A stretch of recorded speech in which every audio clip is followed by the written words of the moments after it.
సత్నరకాలు చేస్తుంటే ఏసీ వచ్చి ఉంటది, దుష్కర్మలు చేస్తుంటే ఉపశమం వస్తుంది, అంతే తేడా.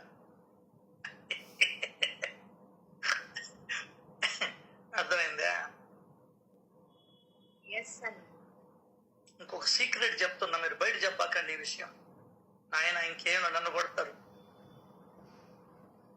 నేను రోగంతో అనుభవిస్తూ ఉన్నా కూడా మీరు చూడాల్సింది ఏంటంటే, రమేష్ బాగుండావా, ఇది కాదు, ఎంత కర్మ చేసుకొని వచ్చాడు వీడు అని మనం ఇంక నుంచైనా మేల్కొని సత్కర్మలు చెయ్యాలి.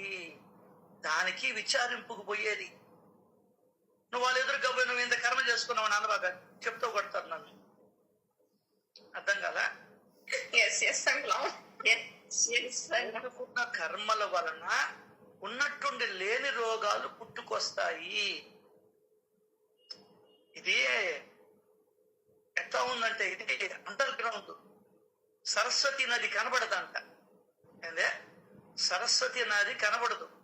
అట్లా ఇది మన జీవితంలో కనబడదు.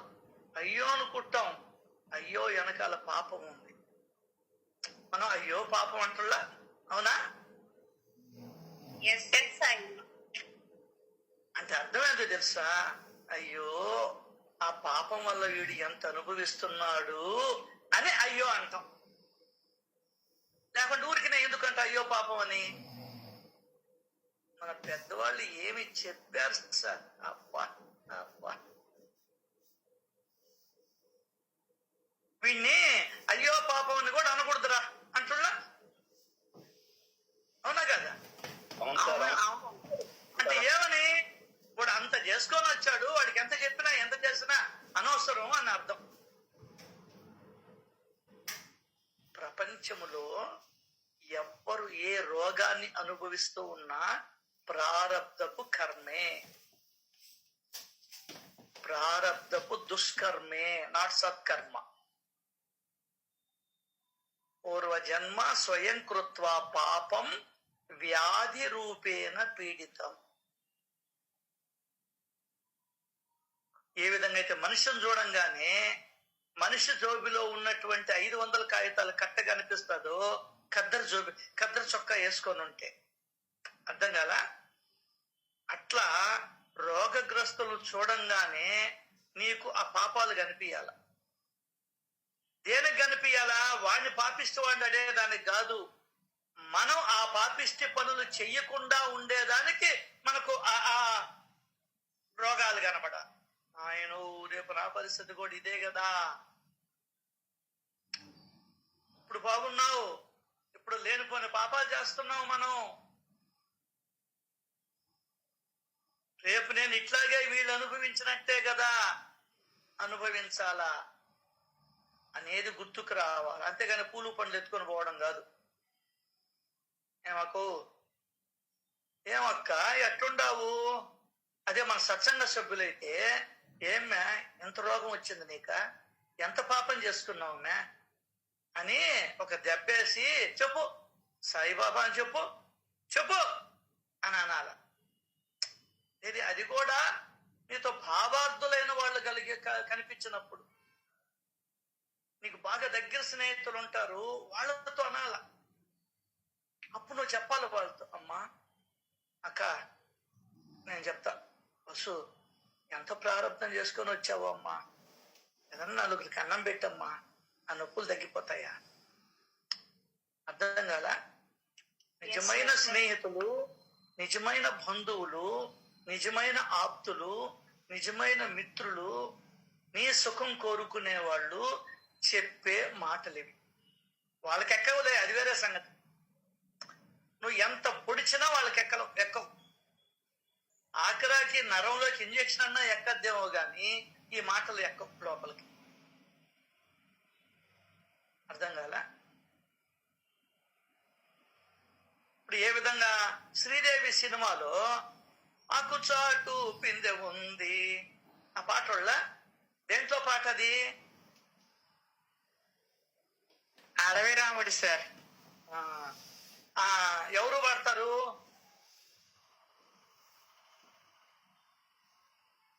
వాణిశ్రీ ఎన్టీ రామారావు. వాణిశ్రీయా? సారీ, శ్రీదేవి ఎన్టీ రామారావు. ఎండలోనా, ఎడారిలోనా, వానలోనా? వానలో సార్. ఆ శ్రీదేవి కనబడదు మగోళ్ళకి గాని ఆడోళ్ళకి గాని. ఏం కనిపిస్తుంది? ఆమె కట్టుకున్న చీర, వంపు సంపులు కనిపిస్తాయి. ఆడోళ్ళకు కూడా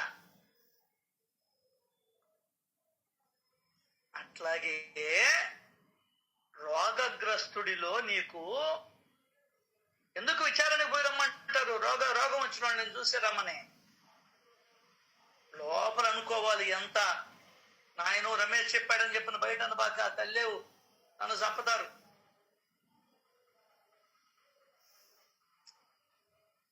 ఎంత సరస్వతి నదిలాగా అంతర్వాహిని నీలో పారుతా ఉంటే నువ్వు మంచిగా ఉంటావు.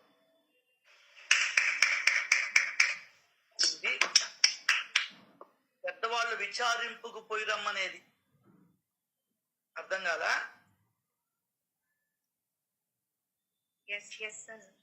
అట్లాగే భర్త చనిపోయిన వాళ్ళ దగ్గర కూడా పోయి రమ్మంటారు. భార్య చనిపోయిన వాళ్ళ దగ్గర కూడా పోయి రమ్మంటారు విచారణ అని. ఈరోజు నువ్వు వాళ్ళని విచారిస్తున్నావు, రేపు నిన్ను విచారించేదానికి వస్తారు అని. ఇదంతా రుణానుబంధంగా ప్రారబ్ధానుసారం జరుగుతాయి. నువ్వేం బెంగ పెట్టుకోబాక, నీ జీవితాన్ని ఆనందంగా మలుచుకో. ఇంకా ఇప్పుడు నువ్వు స్వేచ్ఛా జీవితానికి వచ్చావు. అర్థమైందా? అది. సో ఆ బిడ్డ ప్రారబ్ధంలోనే చనిపోయింది. నౌకలు లేవు, నువ్వేమి ఏడవబడలే. ఎవడైతే ప్రాణం పోసాడో వాడే తీసుకెళ్ళాడు. నువ్వు ఈ లోపల గందరగోళ పడిపోతావు. అర్థం కాల? అది ఆ ప్రారబ్ధం అనే మాట రాశాడు అక్కడ. ప్రారబ్ధం అంటే పూర్వజన్మలో. ప్రారబ్ధం అంటే ఇప్పుడుది కాదు, బిఫోర్ది. నువ్వు ఎంత రోగం వస్తే అంత ఎక్కువ స్మరణ జరగాలి. అర్థం కాల? తలనొప్పి అంటే ఒక టాబ్లెట్తో పోద్ది. ఇంకేదన్నా వస్తే రోజుకి 8 టాబ్లెట్లు 10 టాబ్లెట్లు మింగే వాళ్ళు ఉండాలి. అర్థమైందా? ఎంత కర్మ చేసుకున్నానో. నాకు 18 ఏళ్ళు 20 ఏళ్ళకి వచ్చేటప్పటికే బీపీ మాత్రలు వాడుతున్నా. 50 ఏళ్ల నుంచి వాడుతున్న దగ్గర దాపు. ఎంత మూట కట్టుకొని వచ్చావురా నాయన? అవునా కాదా? తస్మాత్ జాగ్రత్త సుమా.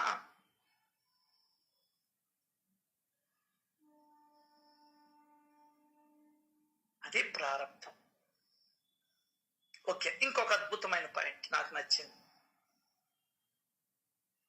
నువ్వు వెంటనే తిరిగి వచ్చేయి అంటాడు బాబా. ఎవరితో? శ్యామతో. నాయన అమ్మాయికి బాగా అయింది కదా, నువ్వెందుకు ఇంకక్కడేం పని నీకు? బావగారు భోజనానికి నీకేం భోజనం ఇక్కడేం తక్కువ నీకు? రా ఇక్కడ సేవ చెయ్యి. నా దగ్గరికి ఎంతో మంది వస్తుంటారు, నువ్వు వాళ్ళని తీసుకొని వచ్చి నా కాళ్ళ దగ్గర పడేస్తావుగా. రా, భగవన్నామ స్మరణలో ఉండు, భక్తుల సేవలో ఉండు. వాళ్ళు ఏదో పిలిచారని 4 పూట్లు అక్కడే ఉండబాక. అర్థమైందా? నీ తమ్ముడే నీ మరదలే ఉండబాక, దేవుడి దగ్గరికి వచ్చేయి. నువ్వు అక్కడ ఉండవలసిన అవసరమే లేదన్నాడు, వెంటనే వచ్చేయమన్నాడు. వచ్చి నా మసీద్ దగ్గరికి వచ్చేయి.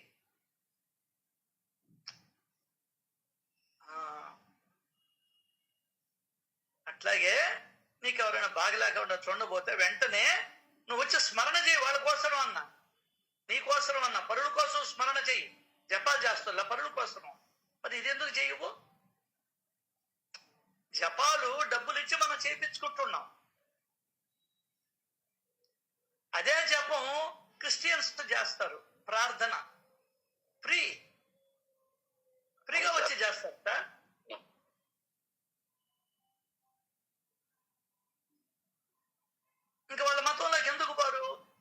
లోటు ఆయన ఆయన కనబడుతుంటాడు ఊరికిన వాళ్ళని గొర్రెలు గొర్రెలు అంటుంటాడు. మనమే పెద్ద గొర్రెలు, ఎప్పుడు ఆడిపోసుకోవడమే, మంచిని తీసుకుందాం అన్న ఆలోచన లేదు. వా నువ్వు కలియుగ అవతారం అని చెప్పిన ఆయన పొగడుతుంటాడు. కలియుగ అవతారం ఎప్పుడు ఊళ్ళో వాళ్ళ నెత్తినేసుకుంటా ఉంటాడు. మీ ఫోటోల వలన హిందూ ధర్మం ఉద్ధరింపబడుతుంది. అబ్బా కొన్ని వేల సంవత్సరాల ఉంది హిందూ మతం, సనాతన ధర్మం ఆయన వల్ల ఉద్ధరింపబడతాయి. రేపు చచ్చిపోతాడు ఎవడా? నీ లోటుపాట్లు తెలుసుకో ముందరా. నేను చెప్పిన మాట కాదు, మహాత్ముడు వివేకానందుడు చెప్పాడు. తాగబాకండి తాగబాకండి తాగబాకండి, మా ఇంట్లోకి రాబాకండి, దొడ్డుకోవాలి రండి అని అన్నా నువ్వు హీనంగా చూసావాడిని. కాబట్టి వాళ్ళు హక్కును చేర్చుకున్నారు. నీకు ఆ తెలివి లేదు. సావు తెలివి, సచ్చు తెలివి, పుచ్చు తెలివి. వేదాలు నేర్చుకున్నావు ఎందుకు అడకదిన్నా? భగవద్గీత చదువుతావు ఎందుకు అడకదిన్నా? ఇప్పటికైనా ఈ స్వాములు ఉండారే, నువ్వు స్వాములు స్వాములు అంటుంటావే, వాళ్ళు పోయి హరిజన వాడల్లోకి ఇంకా ఇంకా ఇంకా లోపలికి వెళ్ళి వాళ్ళని కౌగిలించుకో.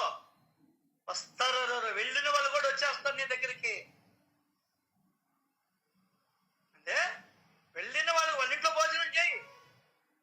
సమస్యకి పరిష్కారం ఎత్తుక్కోవాలా. మన ఎంత సొల్లు కబుర్లే. దానికి ఒక మీటింగు, ఇది తగ్గిపోతుంది, హిందూ ధర్మం నుంచి వెళ్ళిపోతున్నారు, వాళ్ళ జనాభా పెరుగుతుంది, వీళ్ళ జనాభా పెరుగుతుంది.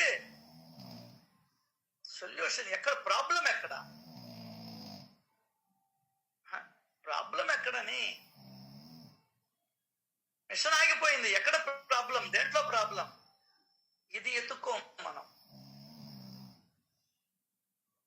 కాబట్టి ఇక్కడ ఇంకొక మాట అద్భుతం. వచ్చే వెంటనే నీకేం పని అక్కడ? వద్దు, ఇక్కడికి రా, సేవలో ఉంది. లక్షణంగా టీ పెట్టుకుంటుంది, ఇంక నీకేం పని అక్కడ?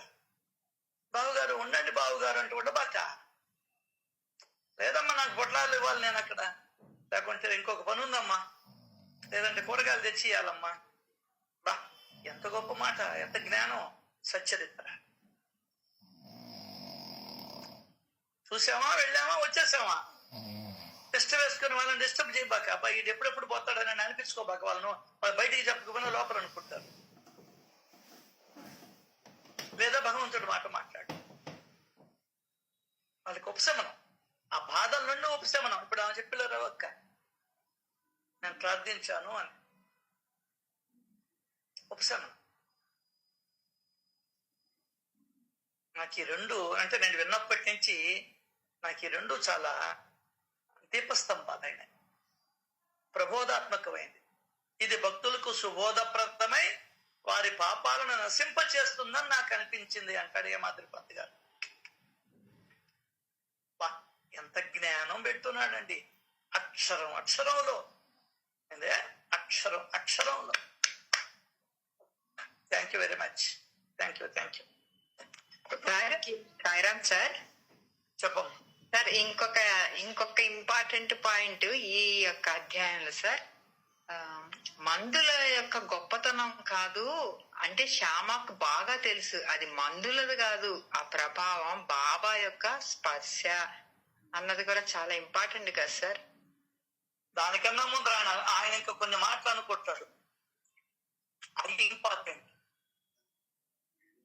సార్. ఏమనుకుంటాడు? ఏందమ్మా మీరు ఏమడమా, మన అమ్మంటే వింటోలే.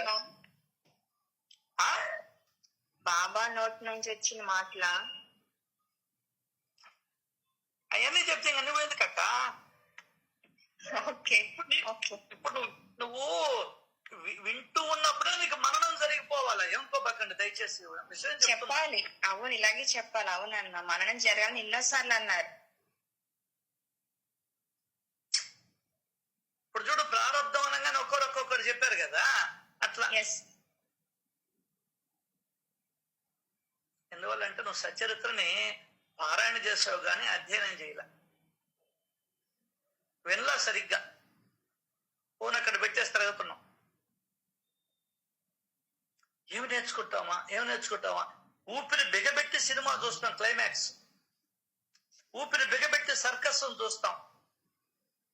అట్లా సర్వేంద్రియాలను చెవులలో కేంద్రీకరించుకొని సాయి గురువు యొక్క చరితను వింటే అదే సహజమైన స్మరణ, సహజమైన భజన, సహజమైన కీర్తన. సార్ చెప్పండి సార్, ఇక్కడ మాధవరావుకు మూలికల ఆకుల వైద్యం తెలుసు, ఆయనకి తెలుసు, కానీ ఇప్పుడు అవేమి ఉపయోగపడవు అని బాగా అర్థమైపోయింది సార్. ఒక్క సాయిబాబా అనుగ్రహం తప్ప ఔషధాలు తగ్గించలేవన్న రహస్యాన్ని మాధవరావు బాగా ఎరుగును. Thank you sir.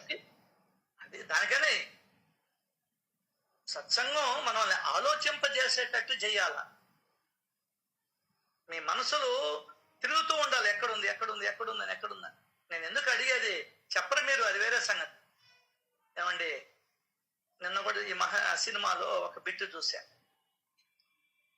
దాని అది పనే, దాని కుట్టే పని కుట్టేది. దాని స్వభావం రక్షిస్తూ ఉన్నా కూడా దాని స్వభావాన్ని మర్చిపోలేదంట. ఏలు ఓం నమో నారాయణాయలో బా ధర్మానికే ధర్మం చెప్తున్నావా, హరిరామ్ బాబుజీ, హరిరామ్ జీ అంటాడు ఒకటే మాట. మళ్ళీ చూడండి ఆ సీన్, ఎన్నిసార్లు చూసినా తృప్తి ఉండదు.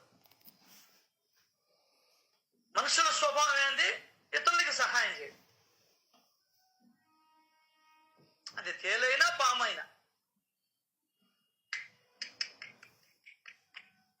సహజ స్వభావం అంటది. ఆ స్వభావాన్ని మనం కోల్పోయాం.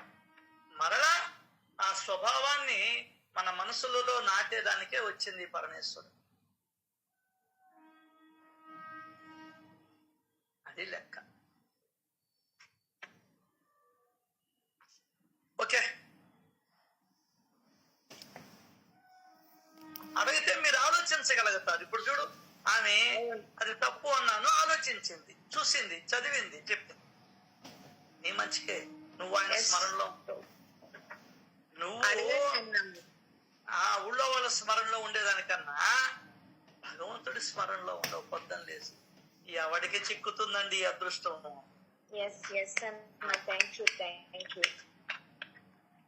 ఇది కాదు, భగవంతుడి ధ్యాసలో ఉండడం కాదు, భగవంతుడి జ్ఞానాన్ని ఆర్జిస్తున్నాం. పొద్దున్నే 5:30 కల్లా పోయి అంగడి తీసి బేరం చేసుకుంటే డబ్బులు వస్తాయి. నేను చేసింది అదే. 35 ఏళ్ళు చేశా, 36 ఏళ్ళు. 3:30 కల్లా మార్కెట్కి వెళ్ళి కూరగాయలన్నీ తెచ్చుకొని, గెలలు తగిలించుకొని, టెంకాయలు తగిలించుకొని అమ్ముకుంటే డబ్బులు వచ్చినాయి. అదే తెల్లారేసి ఇక్కడ కూర్చుంటే జ్ఞానం వచ్చింది. ఆ డబ్బులు పోయినాయి. ఈ జ్ఞానం నాకు జన్మ జన్మలకి ఉపయోగపడుతుంది, జన్మ రాహిత్యానికి కూడా ఉపయోగపడుతుంది. మీకు ఇది అర్థమైన రోజు 5:55 కల్లా వచ్చి కూర్చుంటాం.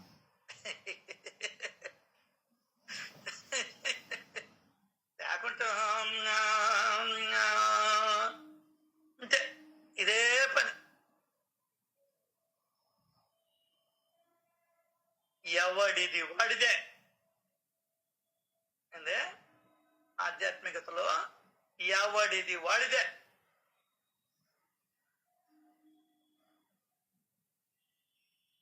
అన్న లేదు, తమ్ముడు లేదు, భార్య లేదు, బిడ్డలు లేదు, కొడుకు లేదు, కూతురు లేదు, అల్లుడు లేదు, మనవడు లేదు, మనవరాలు లేదు. బాబు, ఎవడిది వాడిదే. జస్ట్ మనం కన్నాం అంతే. ఏందే ఆ ఒక్క మాట నువ్వు అర్థం చేసుకుంటే చాలు, ఏడుపులు ఉండవు. నువ్వు కన్నావు అంతే. You are just. మిషన్ లో నుండి బిస్కెట్ వస్తుంది, జస్ట్. ఇంకా మిషన్ కి సంబంధం ఉండదు. అర్థం కాదా? సంబంధం ఉండదు. నువ్వు కరెక్ట్ అయిన పాళ్ళల్లో వేస్తే కరెక్ట్ అయిన తీపి వస్తుంది. ఇక్కడ కూడా వాడు కరెక్ట్ గా చేస్తుంటే కరెక్ట్ గా పుట్టి కరెక్ట్ గా బయటకు వస్తాడు. ప్రారంధం. అర్థమైందా? ధర్మ సూక్ష్మాలు సార్. కావాలనుకున్న వాడికి సార్ ఇది జ్ఞానం ఒక మాట అంటాడు హేమాద్రి పంత్ గారు, అద్భుతమైన మాట. జనన మరణ చక్రముల నుండి తప్పించుకోవాలి అని అనుకునేవారు రండి అని అంటాడు. ఈ కథలను వినండి. నీ ఏమది? దాంట్లో కూడా నువ్వు కల్లో కూడా బేదేడుపులు ఏడవబాక. బంగారు చెట్టు కింద కూర్చున్నావు అనుకో, కర్తమ్మ చెట్టు కింద కూర్చున్నాను ఏడవబాక. అర్థం కాల? కళలు కూడా ఉత్తమంగా కలు. నేను జన్మ లేకుండా చేసుకోవాలి, బాధలు వద్దు నాకు. ఏం సుఖపడ్డామండి? అసలు నువ్వు ఎప్పుడైనా ఆలోచిస్తే కదా. నువ్వు ఎప్పుడైనా ఆలోచించావా నీ సుఖాల గురించి?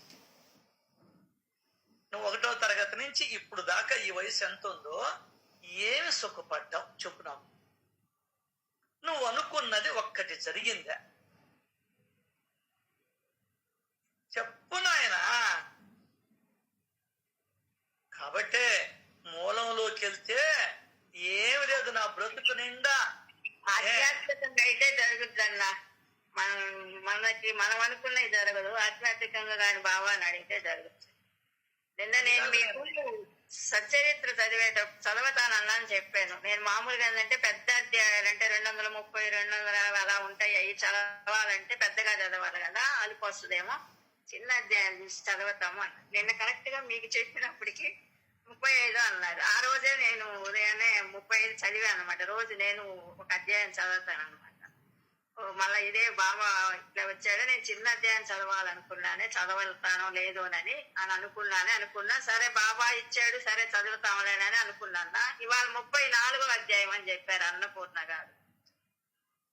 అంటే నెక్స్ట్ అధ్యాయం వచ్చి 230, 40 ఉంది అనమాట. అది అట్లా బాబా మన మనసులో ఆయన అదే ఇచ్చాడు. మళ్ళా చిన్న అది కాదు, చిన్నప్పటి నుండి నువ్వేమి సుఖపడ్డావు? అదే మీ అమ్మోళ్ళు, మీ నాయనోళ్ళు, మా అమ్మోళ్ళు, మా నాయనోళ్ళు మనకేం పెట్టారు, మనం ఎట్లున్నాం ఆలోచించుకుంటున్నా.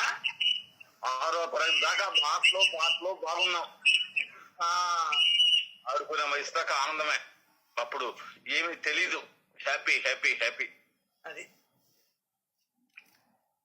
తర్వాత కొద్ది రోజులు ఏదో స్కూల్. ఇంకా నీకు ఎప్పుడైతే నువ్వు పెద్ద అయ్యావో ఇంకా నువ్వు సుఖాన్ని కోల్పోయావు. ఒరే దీనికోసమా నేను ఇంత కష్టపడుతున్నాను,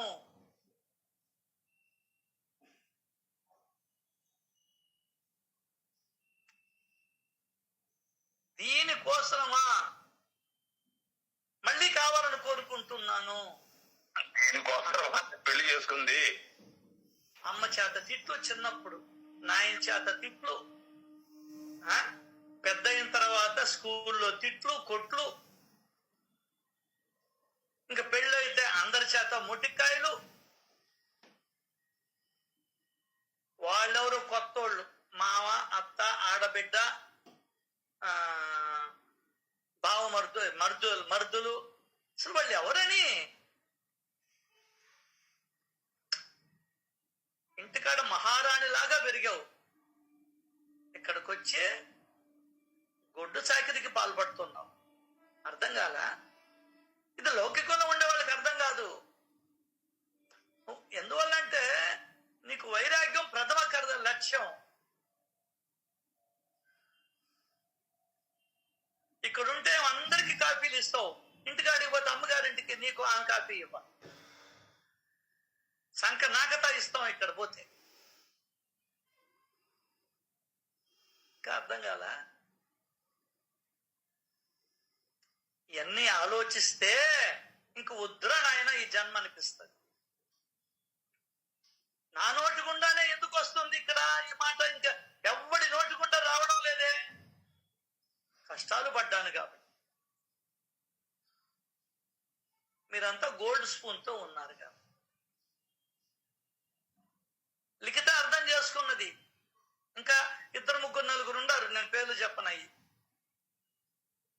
ఆమె తెలిసి కష్టం. బిడ్డలకింత తిండి పెట్టేదానికి తట్టపని మోసింది. నువ్వు మోసావా?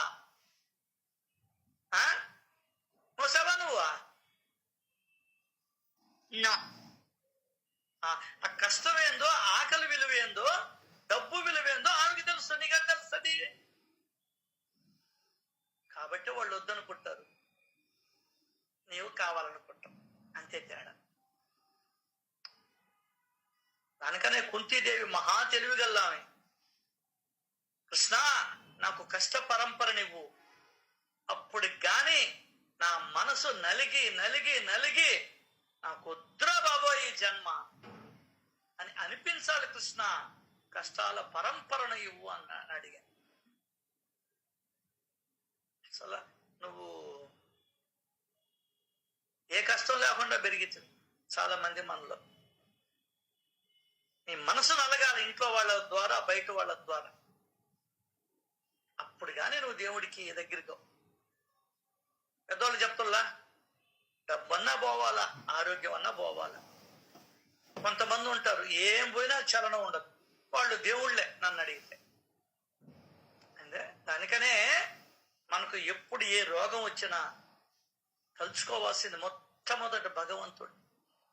ఎందుకంటే భగవంతుడా, తెలుసో తెలియకో పొరపాటు చేశాను, నాకు ఈ రోగాన్ని ఇచ్చావు, ఈ కష్టాన్ని ఇచ్చావు, ఈ ఇబ్బందిని ఇచ్చావు, నువ్వే నాకు శరణం, నువ్వే నాకు గతి అని అప్పుడు పాదాలు గట్టిగా పట్టుకోవాలి.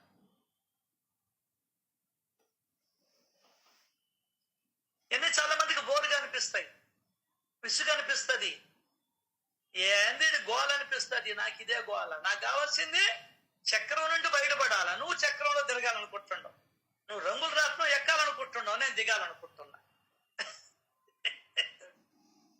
Got it? Yes. Yes. Right.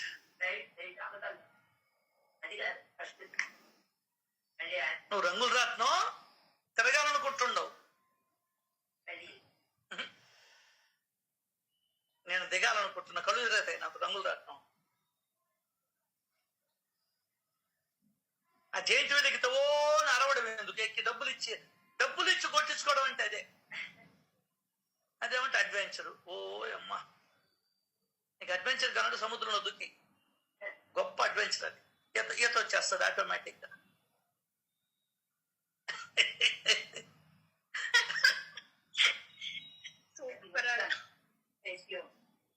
అర్థమైందా? వినేదాన్ని కూడా ఇష్టపడవు ఈ మాటలు. చిన్న విషయం కాదండి సత్సంగం. అందులో మన సత్సంగం వినాలంటే చిన్న విషయం కాదు. ఎవరు కొత్త వాళ్ళు ఎవరో చేరినట్టున్నారు ఈరోజు. పాతోళ్ళేనా, ఈయన పేరు మార్చారా? పాలెపు వెంకట ఎవరమ్మా మీరు?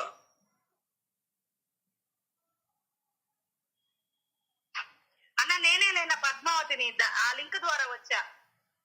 థ్యాంక్స్ అమ్మా. ఏమో ఈరోజు మా అదృష్టమే.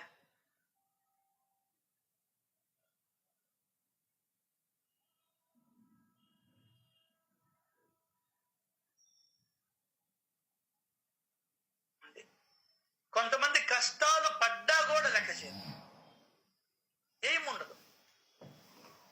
అంటే నేను సాధించాలి, మళ్ళీ ఇటువంటి దరిద్రపు జీవితం నాకొద్దు, ఏం సుఖపడ్డాము.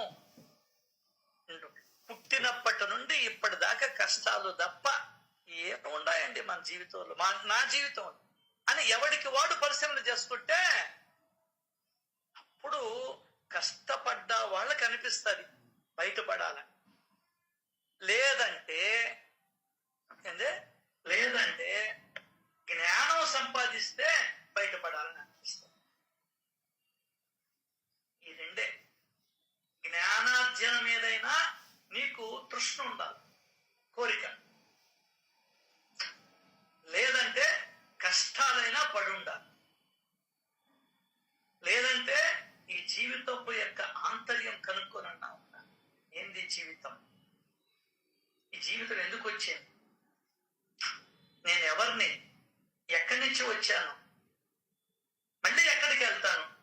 చింతనన్నా జరగాలి. మూడు ఉండాల.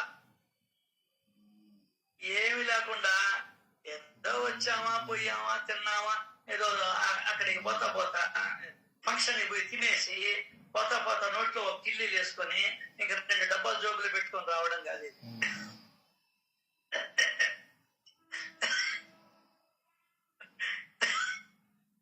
నేను చేసిన పని కాబట్టి చెప్తాను.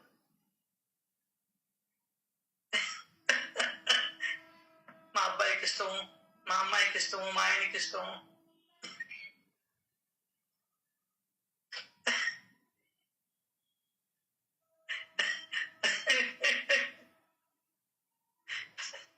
మీ అబ్బాయికి ఇష్టమైతే పోతా 2 కిల్లీలు బయట కట్టించుకోను, 10 రూపాయలు 15 రూపాయలు.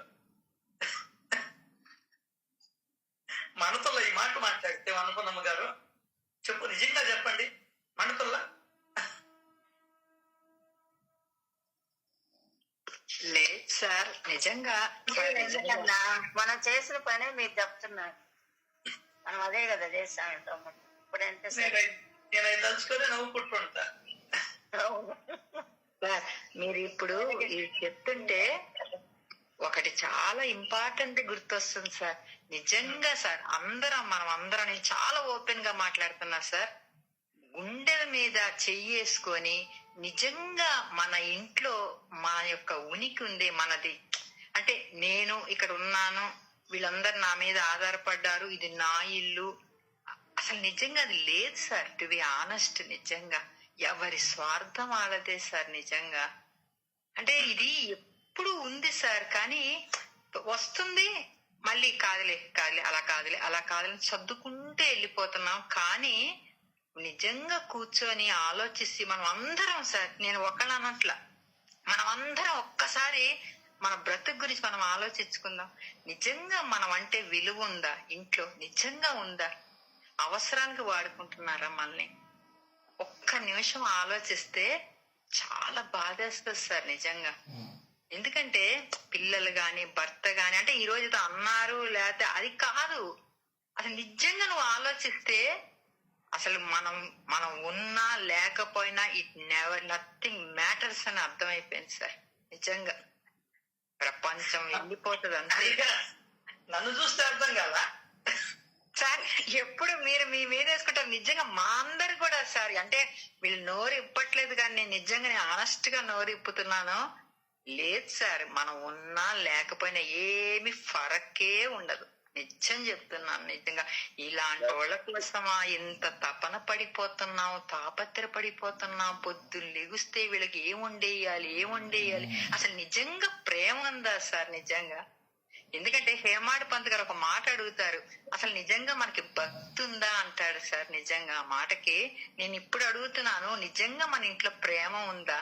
ఉంటే అది శాశ్వతంగా ఉందా? లేదు. రేపటి రోజు ఎవరికి గొడవ వస్తుందో కూడా తెలియదు ఇంట్లో.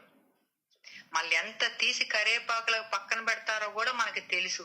ఇన్ని తెలిసి ఎందుకు ఇంత తాపత్రపడుతున్నావా అనిపిస్తుంది సార్. అసలు బాబా ఫోటో చూసుకుంటే అసలు బాగా అయిందా తిక్కనిగిందా అన్నట్టుగా సమాధానం వస్తుంటది సార్ బాబా ఫోటోలోంచి.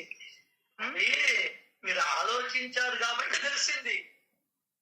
నిజం సార్, నేను చాలా ఓపెన్ గా మాట్లాడుతున్నా. దాయే ప్రసక్తే లేదు. ఎందుకంటే ఎవరి దగ్గర నుంచి ఎవరు దాయాలి సార్? ఇది సహజం, అందరి కుటుంబాల్లో జరుగుతుంది. కాకపోతే బయట చెప్తే వద్దులే అలా అనుకోకూడదు. ఏముంది, పెద్ద మంది ఏమన్నా పెద్ద వంశవృక్షమా? లేదు. మాట్లాడుకోవటం వల్ల ఏమొద్దంటే ఒక ధైర్యం వస్తుంది సార్. ఓ వేరే వాళ్ళ పరిస్థితి కూడా ఇలాగే ఉంది, ఓకే ఇదే మాట అన్నది బయటపడతారా? అందుకు నేను అంటున్నాను ఈ మాట. బయట పెట్టడం వల్ల ఓహో నేను ఒక్కదానే కాదురా బాబు, అందరూ గొర్రెల మందులు అందరం ఉన్నాం ఇందులో, దీని నుంచి ఎట్లా బయటపడాలి అన్నది ఆలోచిస్తాం. అది అన్నపూర్ణమ్మ గారు, ఇంకొకటి ఇంకా ఓపెన్ గా చెప్పుకోవాలంటే వాళ్లే కాదు నటించేది, మనం కూడా నటిస్తున్నాం. నేను నటిస్తున్నా దాంట్లో. అవునా కాదా? ఏమోనమ్మా, నాకైతే నటన కాదు అనిపిస్తుంది. ఇప్పుడు వాళ్ళు మనల్ని మనం చేస్తున్నాం, మనం ఏదో చేస్తామని వాళ్ళు ప్రేమ చూపిస్తున్నారు. మనం కూడా అంతే, వాళ్ళు ఏదో సంపాదించుకొచ్చిస్తేనే కదా మనం కూడా ఈ పనులు చేస్తున్నాము. మనం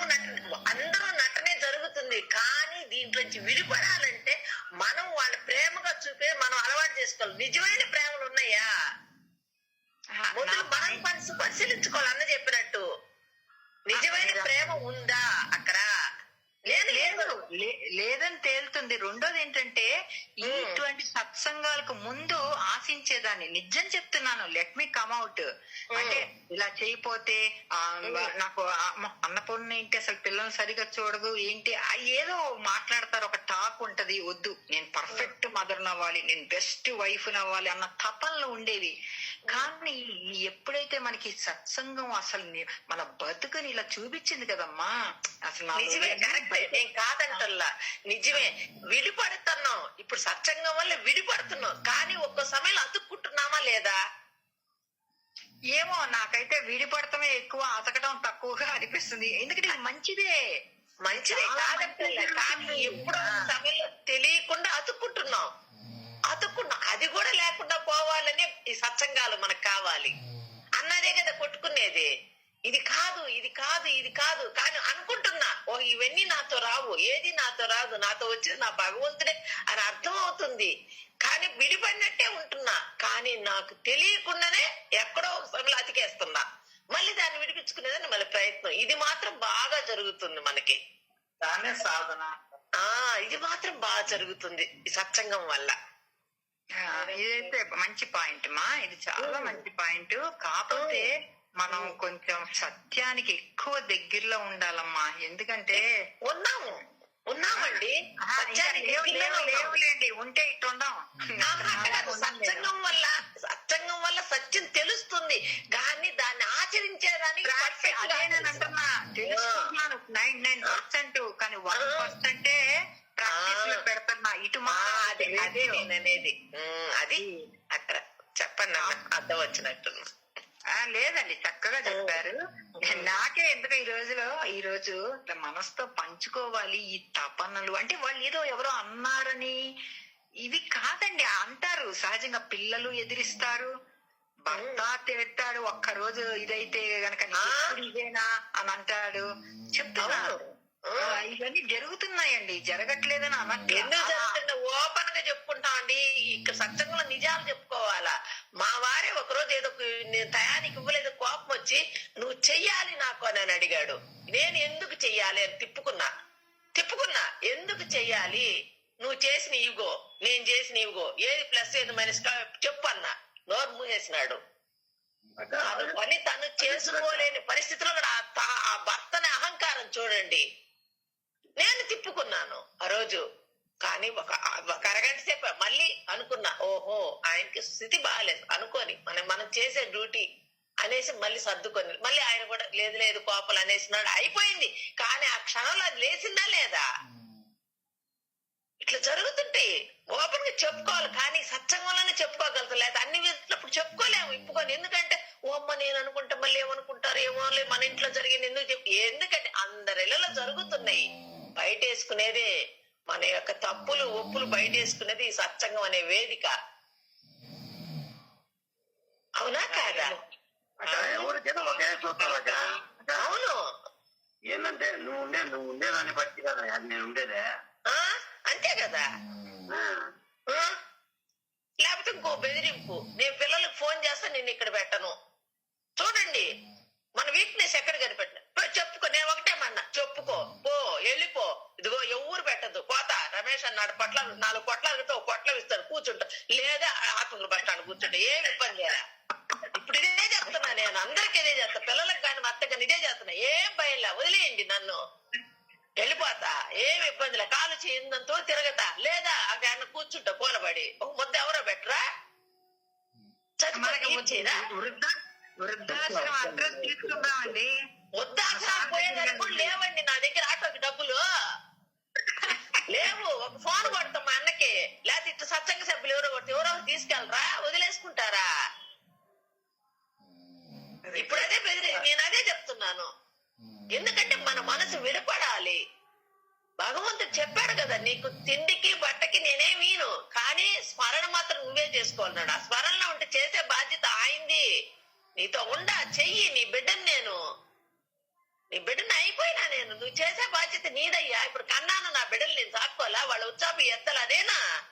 అంటే ఆయన బాధ్యత కూడా చెయ్యాలా అనే ధీమాకి రావాలి. ఆ ధీమా రావాలంటే సత్సంగం వినాల్సిందే. ఇట్లా అంటే అన్న చెప్పే వాక్యాలు మనసులోకి పోతే గాని ఇవన్నీ రావు. దానికి సత్సంగానికి వచ్చేది. సాయిరాబమ్మ బాగా ఏంటి ఇంత మాట్లాడుతుంది అనుకుంటున్నారు కావాలా?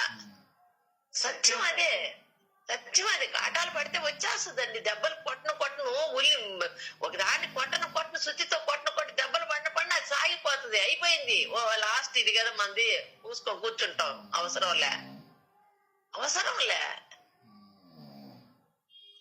నిజంగా అమ్మా, నేను కూడా అదే ధైర్యం వచ్చింది నాకు కూడా. అంతే రావాలి. లేకపోతే కుదరదు. ఇది నడపలేము బండిని. లేకపోతే ఆ ధైర్యం లేకపోతే నడపలేము ఈ బండిని.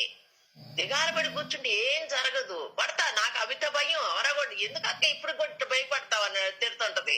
భయం నాకు. అన్నిటికీ భయమే. ఆ భయం వచ్చినప్పుడు భయం. అవతల మళ్ళీ మనసు స్థిమితం చేసుకోవాలి. సత్సంగం అనే మాటలు మళ్ళీ మనసులో తెచ్చుకుంటే మళ్ళా వస్తా ఉంటాయి ఇవన్నీ. లేకపోతే దిగాలబడి కూర్చొని సావటమే. ఎవరికి లేవండి. ఎవరినన్నా గదిలించండి. ఎవరినన్నా ఇంటింటికి గడప ఎలా ఉందో ప్రతి ఇంట్లో ఉన్నవాడికి సమస్యలుండే, లేని వాడికి సమస్యలు, మధ్య తరగతితో ఉన్నాడు. అన్నిటికీ సమస్య లేనివాడు చెప్పినట్టు ఆ రోడ్లో కూర్చున్నోడికి సమస్య లేదు.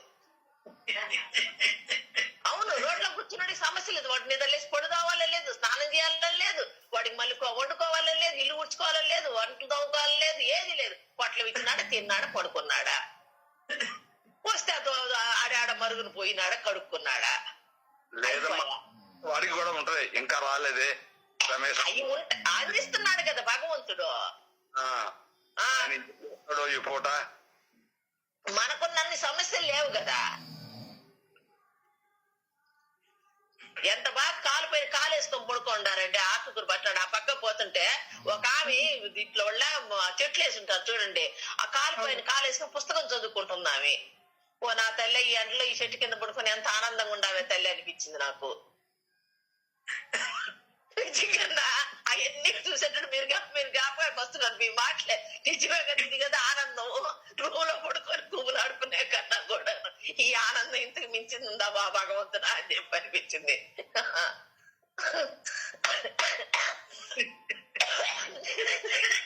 సాయిరామమ్మ, మన కష్టాన్ని ఎవరు అర్థం చేసుకోరు. ఇప్పుడు రమేష్ గారు చెప్తున్నప్పుడు ధైర్యం వస్తుంది అంతే. లేకపోతే నాకు నెల పుడితే పింఛన్ రాలేదు, మా అబ్బాయి ఈ ఆలోచనలు జరిగిపోతా ఉంది అంతే. లేదా వాడు పంపి, లేదా కిందే ఉంది దోవ, వస్తావా రాయ నాతో, లేదా వదిలేస్తా నా పాటి నేను పోతా. నేను చేస్తే వచ్చేది, నువ్వు చేస్తే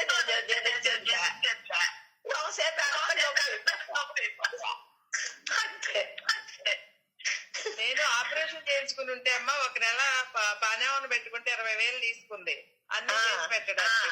సరే ఆమెను పంపించేస్తే బరువులు ఎత్తకూడదు, కాస్త నీళ్లు పోసి పెట్టండి పైన బిందులో అంటే లేపుతుంటే ఇసుక్కొని మీదకి వస్తే ఒక రోజు ఇట్లనే అన్నా, ఇగో 20,000 నాకే కూడా ఇవ్వండి నెలకి, లేదంటే అమ్మాయిని పెట్టుకోండి అని. అంటే పడుకొని ఉన్నా బాగాలేదమ్మా. ఒక రోజు పడుకొని ఉంటే టిఫిన్ చేయకుండా ఇంకా 7 అవుతుంటే లెగలేదు, 7:30 అవుతుంటే అని ఇసుక్కుంటా ఉంటే చెప్పాను అనమాట. ఇంకా టిఫిన్ లేదు, ఏమి లేదు, ఏమి చేసేది లేదు, టికెట్ తీసుకొని షిరిడీకి పోతా, ఉద్యోగం వద్దు, ఏం అక్కర్లేదు నాకు ఇంకా మా నాన్న దగ్గర పోతా. ఇప్పుడు ఆఫీసు ఉద్యోగం అన్ని చేశాను, తిన్నగా ఉంటే చేయడు, లేదంటే లేదు, ఏం అవసరం లేదు అసలు అని చెప్పారమ్మా. అప్పటి నుంచి అంతా బాగా సెటిల్ అవుట్ అవుతున్నారు ఇప్పుడు. అంతే. మీకు నెలకి 50,000-70,000 లక్ష రూపాయలు వచ్చే వాళ్ళనే అట్లా చూస్తే ఇంకా మామూలు గృహిణులను ఎట్లా చూస్తారు? మా బోటోళ్ళకి అయితే ఏమవ్వాలా? ఈ పని ఆడోళ్లే చెయ్యాలన్నట్టు డిసైడ్ అయిపోయి ఉన్నారు సార్. ఫిక్స్ అయిపోయి ఉన్నారు మైండ్ లో. వంట అంటే ఇంకా వాళ్ళే చెయ్యాలా, వాళ్ళకి బాగున్నా బాగాలేకపోయినా ఆఫీసులో అయినా వాళ్ళే చేయాలి, ఎక్కడైనా వాళ్ళే చేయాలి, అన్ని వాళ్ళే చేయాలి అనే దాంట్లో మైండ్ ఫిక్స్ చేసుకొని ఉన్నారు సార్. ఎందుకంటే మీరు కూడా ఆడవాళ్ళు మీరు కూడా అట్టే ఉండాలి. మేము కూడా అట్టనే ఉన్నాం సార్. ఇప్పటి వరకు మహారాజులకు చూస్తాం కదా. అది కాదు అయ్యా, నాకు ఇంకా ఉద్యోగం చేయలేను, నేను ఇంట్లో కూర్చుంటాను, నువ్వు ఇంత ముద్ద పెట్టవయ్యా అనలేంగా. ఇప్పుడు చెప్పేసా సార్. నేను పిల్లలు సెటిల్ అవ్వలేదు అంటారని 5 సంవత్సరాలు చేద్దాం అనుకున్నా. ఇప్పుడు ఈ విధంగా పిల్లలు మీరు కనుక చేస్తే ఇప్పుడే మానేస్తా, నాకు అవసరమే లేదు, ముద్ద దొరకదండి, భయం కూడా లేదు, ఎక్కడో ఒకటి ఏదో ఒకటి చేస్తే ఎవరో కూడా ముద్ద పెడతాడు, ఇబ్బంది ఏమి లేదు, నాకు అసలు అవసరం లేదు అని స్ట్రిక్ట్ గా బాగా స్ట్రాంగ్ గా చెప్పాను సార్. ఒక్కటి బయటకు వస్తున్నాయి చూడండి మాట్లాడుతుంటే. అన్నం మూట తిప్పుకుంటే చాలా ఉండే రత్నాలు అందరికి వాళ్ళకే కదమ్మా, అందరికి కామన్ గా. కాబట్టి ఒక్కొక్కరి దగ్గర చాలా ఉన్నాయి అన్నా, కానీ అడ్జస్ట్ చేసుకొని పోవాలి. సంసారం అంటే అడ్జస్ట్ చేసుకొని పోవటం, కానీ ఎంతవరకు చేసుకోవాలి అంతవరకు చేసుకోవాలి. మరి ఓవర్ గా చేసుకున్నా అది మనకే ముప్పు. తిరగబడుతుండాలి, మళ్ళీ అడ్జస్ట్ అవుతుండాలి, పోతా అండి. ఇది ఒక అట్లనే పోతా ఉండాలి కదమ్మా, అట్లా లేదు కదా. పిల్లలు కాని పెద్దోళ్ళు కాని చేసేది అది వాళ్ళ పని, అది అమ్మ పని, అమ్మే చేయాలన్నట్టు ఉన్నారు. పిల్లలు కూడా అట్లనే ఉన్నారు. అవును అవును, కొన్ని ఇళ్లలో ఉన్నారు, కొన్ని ఇళ్లలో చేస్తున్నారు, రెండు జరుగుతున్నాయి. మా వాళ్ళు కూడా చేస్తారు. చెప్తున్నావా? ఏ నన్నను మాట్లాడిస్తావా లేదా? చూడండి చెప్తా ఉండవా? వచ్చేసి ఇబ్బంది ఉందా? ఇవన్నీ మాట్లాడుకుంటేనే కదా తెలుస్తుంది. సత్సంగం అయిపోయినాక మాట్లాడతారు, మీరు చెప్పండి. ఓయమ్మ నేను 9 దాకుంటాను కానీ అన్న చర్చ్ అంటే ఇదే ఇష్టాగోష్ఠి.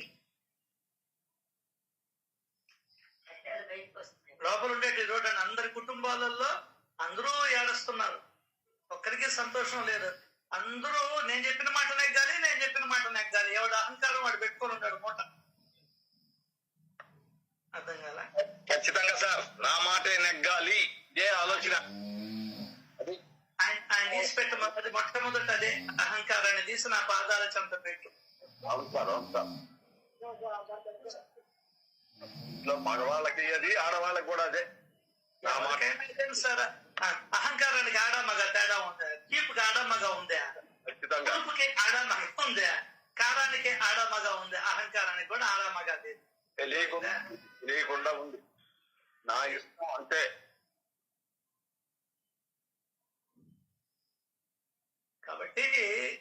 కాబట్టి చెప్పాడు హేమాద్రి పంత్ గారి.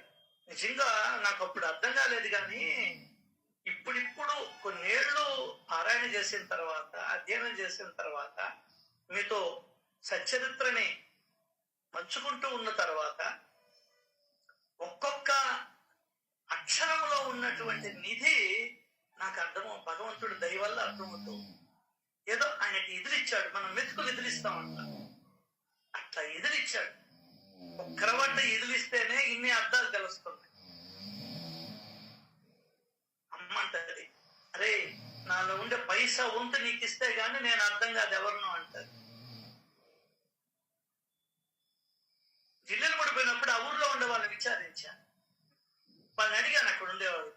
అమ్మన్నం పెట్టేదయ్యా, రోగం అంతా అమ్మ దగ్గరికి పోతే తగ్గిపోయేదయ్యా కొన్నిసార్లు అంతే. అంతవరకే వాళ్ళకి అర్థమైంది, అంతవరకే అర్థమైంది.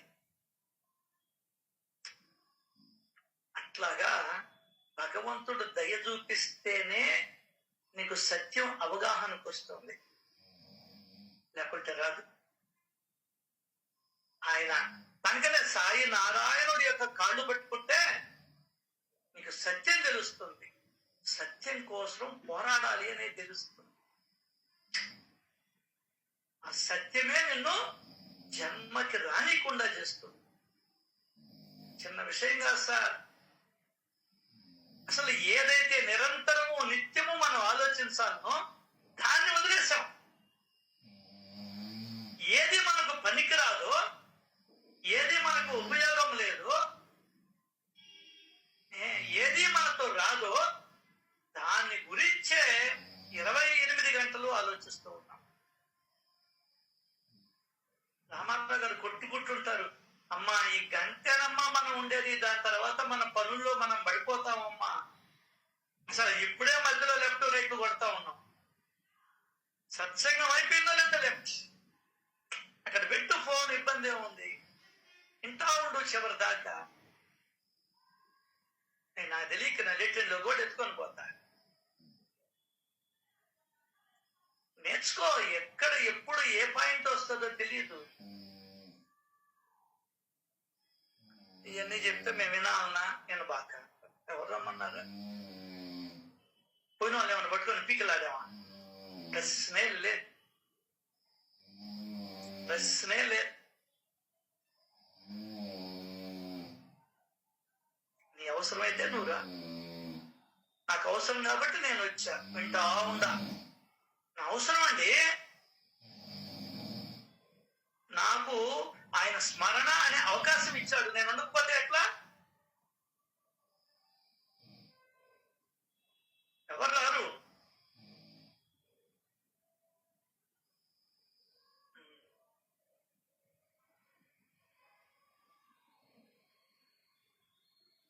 ఈ పాపం పుణ్యం ఎక్కడ ఉంటదంటే మన ఆలోచనల్లోనే ఉంటది.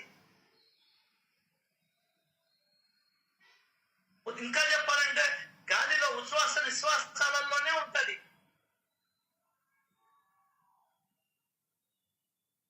భగవంతుడిని పట్టుకుంటే నువ్వు చేసిన తప్పులు నీ మనసు నుండి వెళ్ళిపోతాయి. ఇంకా నీకు ఆ పాప పుణ్యాన్ని అనుభవించేదానికి నువ్వు ఉండవు. అది రహస్యం దీంట్లో. అనవరతము సత్సంగాలలోను సత్కథా శ్రవణంలోనూ ఉన్నటువంటి వారు ధన్యవాదు. తద్భావం తద్భవతి. నువ్వు అనుకుంటే అది పాపం, నువ్వు అనుకోకపోతే అది పుణ్యం. అంతా నీ మనసు చేసే గారడి. ఇది తప్పు అనుకుంటే తప్పు అయిపోతుంది. యద్భావం తద్భవతి. సో ఎప్పుడు భగవత్ చింతన, భగవన్నామ స్మరణ, భగవద్గత ఆలోచన, భగవంతుడి గుణాన్ని ఆలోచిస్తూ ఉంటే అవన్నీ ఎగిరిపోతాయి. పాపం నామం పాపాలనే పర్వతాలను పగలగొట్టుతుంది. నామం శరీర బంధనాలను విడగొట్టుతుంది. నామం కోటి జన్మల చెడు వాసనలను సమూలంగా పెకలించి వేస్తుంది. నామం కాలుని మెడను విరిచివేస్తుంది. నామం జనన మరణ చక్రము నుండి తప్పిస్తుంది. అంత నీ ఆలోచనలోనే ఉంటాయి. ఇది పాపం, ఇది పుణ్యం అని అర్థమైందా? ఉరుకుంటుంది నేల మీద, నీళ్ళు వచ్చామనుకో మొత్తం కొట్టుకొని పోయి.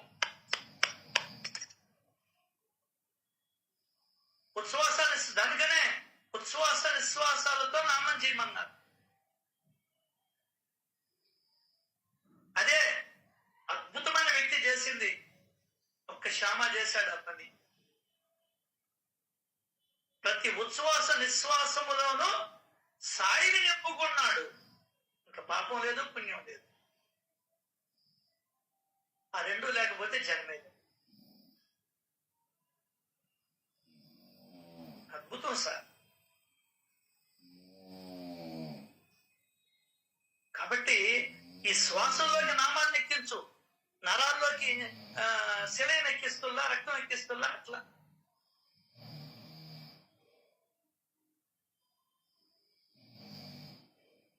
ఇనుమ ఎక్కిస్తే ఏమవుద్ది? లోపలుంటే చెడంతా పట్టుకొని వచ్చేస్తుంది. ఇనుమాకే అంత ప్రభావం ఉంటే, మోషన్ టాబ్లెట్ కే అంత ప్రభావం ఉంటే, భగవంతుడి శక్తికి, ఆ మహాశక్తికి, ఈ పరాత్పరుడికి, ఈ విశ్వమంతా తానైనటువంటి వాడికి కనురెప్ప పాటులో ఈ విశ్వాన్నంతా సృష్టించగలడు, భస్మం చేయగలడు అయినటువంటి వాడికి, వాడి నామము నామి రెండు వేరు కాదు. వాడికి ఇంకెంత శక్తి ఉంటుందో ఆలోచించు.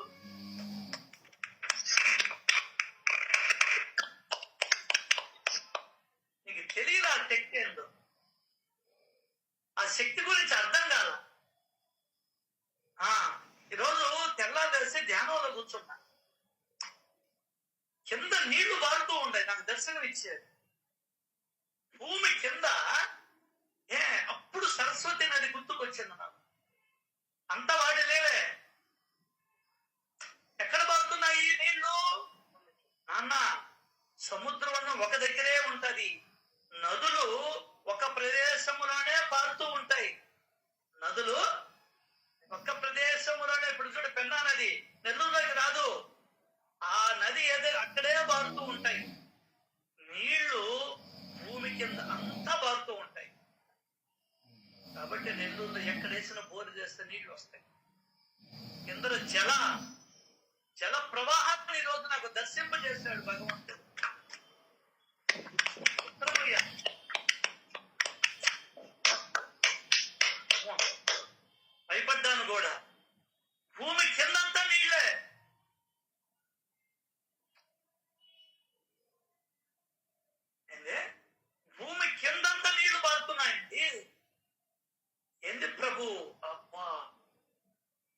ఆశ్చర్యపోయా.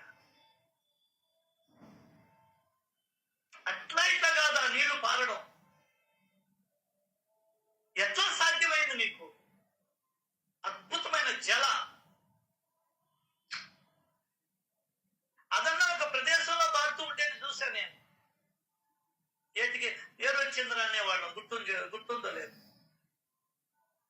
అట్లా కాదు ఇక్కడ. నీ కాళ్ళ కింద ఉన్నటువంటి భూమి కింద మొత్తం మారుతా ఉన్నాయి. Power of the God, power of the God.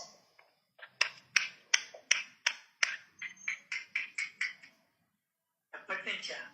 కొన్ని లక్షల సంవత్సరాల భూమి అడుగును నాకు భగవంతుడు దర్శనం ఇచ్చాడండి.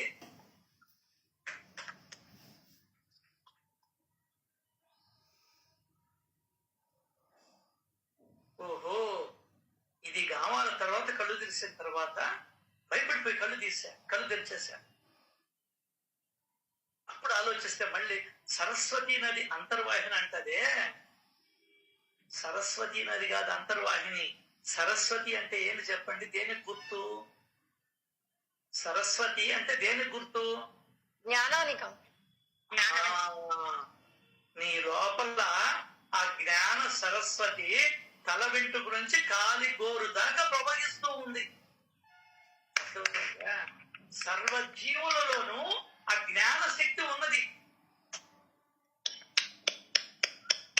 చూడు, ఆ జ్ఞానం ఏంటంటే నిమ్మకాయలు ఎప్పుడు అవసరం మనకు సి విటమిన్. కాబట్టి నిమ్మకాయలు, ఈరోజంతా ఈ ధ్యానం వచ్చింది నాకు. నిమ్మకాయలు లేని రోజంటూ ఉండదు. డబ్బులు ఎక్కువ తక్కువ కావచ్చు. ఓకే, అది భగవంతుడి జ్ఞానం.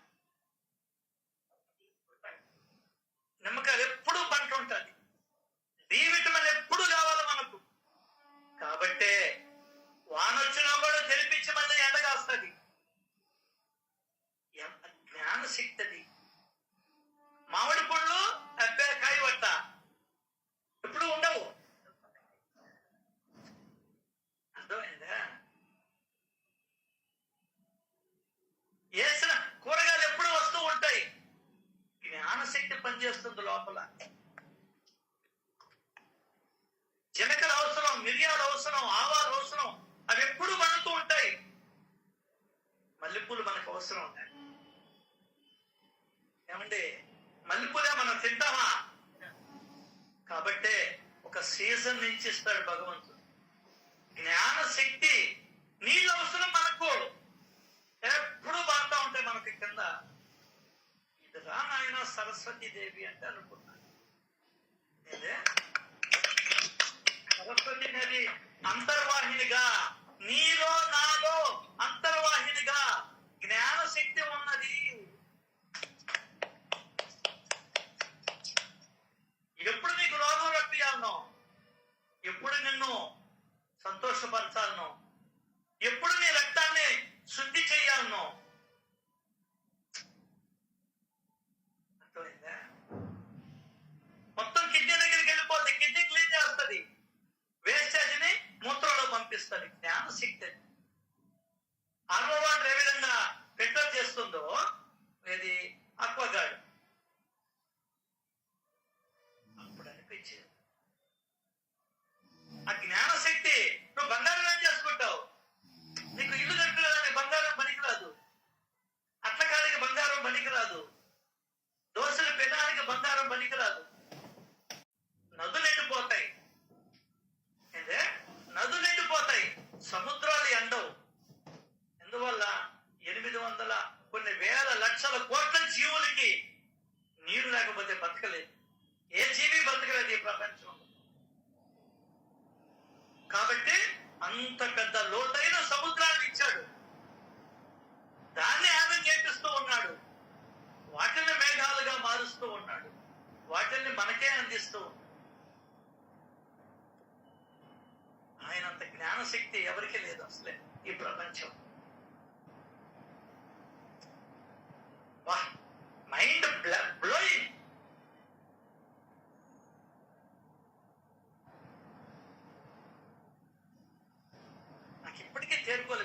చెప్తున్నా కూడా నాకు ఆ కింద నీళ్ళే కనిపిస్తుంది. ఇది నా అనుభవం. చెప్పుకోగా భగవంతుడు అనుభవాలు ఇస్తాడు. అనుకో కళ్ళ ముందర కనిపిస్తుంది నాకు. నేను నీకు మాట్లాడుతున్నా కూడా నా హృదయంలో దర్శనమిస్తుంది. నేను నమ్మినా నమ్మకున్నా నాకేం ఇబ్బంది లేదు. నా అనుభవం అదే, నీ అనుభవం ఇది.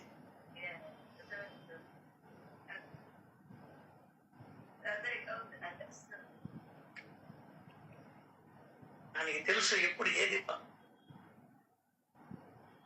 ఆయనకి తెలుసు. కనకాంబరాలు ఎప్పుడూ ఉండవు,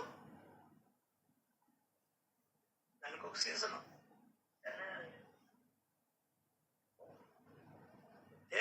మనిషికి ఎప్పుడు ఏది అవసరమో ఎప్పుడు ఏర్పాటు చేసి పెట్టున్నాడు భగవంతుడు. గేదెలు ఆవులు ఎప్పుడు పాలిస్తూనే ఉంటాయి. ఒకటి కాకపోతే ఇంకోటి, అది కాకపోతే ఇంకొకటి, అది కాకపోతే ఇంకొకటి. ఎంత దయ, ఎంత కరుణ, ఎంత ప్రేమ నీ మీద. దేవుడు అంటే ఒక రాయిని చూసి దండం పెట్టుకుని వస్తుంది. ఇప్పుడండి స్టవ్ వచ్చింది, కొన్ని వేల సంవత్సరాల నుంచి కట్టెలే కదా గతి. కొన్ని వేల లక్షల సంవత్సరాల నుండి కట్టెలే కదా గతి. నీ తాత ఇచ్చాడా, నీ అప్పిచ్చాడా, మీ ముత్తాత ఇచ్చాడా? జ్ఞాన శక్తి నువ్వు బాగా ఆలోచించు. ఇదే తత్వచింతన అంటే. శ్లోకాలు వల్లవి బాక డుక్రుంకరణి వద్దు. భగవంతుడిని భజించు. అంటే డబ్బు కొట్టుకోమని కాదు, భగవంతుని గురించి చింతన చేయి. ప్రకృతి వైపు నీ దృష్టిని సారించు.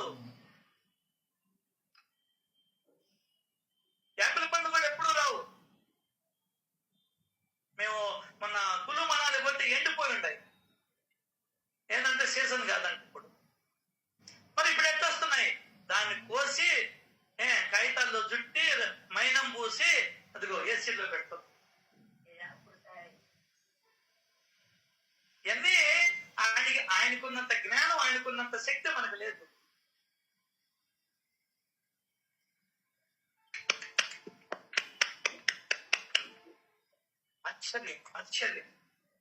ఆశ్చర్యం, అద్భుతం ఆత్మ చేసే పనులు. కాబట్టి అన్నాడు ఆశ్చర్య వత్పశ్యతి కశ్చిదేనా ఆశ్చర్య వద్వతది తదైవ చాన్య ఆశ్చర్య వచ్చైన మన్యశ్రుడోకి శ్రుత్వా వేదం వేదన చేయవచ్చే. ఏం చదివావు నువ్వు భగవద్గీత?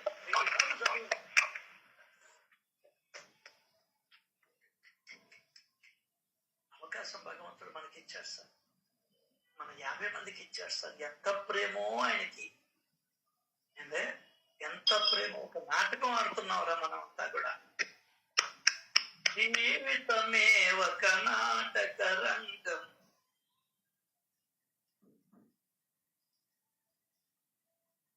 ఆనందమే జీవితం అకరందం. నీకు అది తెలియదు. అది పాట అనుకున్నా నేను. బోధ అని ఇప్పుడు తెలిసింది నాకు. పాట వేరు, బోధ వేరు. పాట అంటే ఇనే, బోధ అంటే ఆ పాటలో ఉన్నటువంటి సత్యాన్ని తెలుసుకునేది బోధ. అప్పుడు పాట అనుకున్నా, అప్పుడు మామూలు పెళ్ళాం అనుకున్నా. ఇప్పుడు ఏం చేసింది? ఆ పెళ్ళాం కట్టెతో పొడిచి పండు. ఇప్పుడు తెలిసింది ఆమె యొక్క విశ్వరూపం.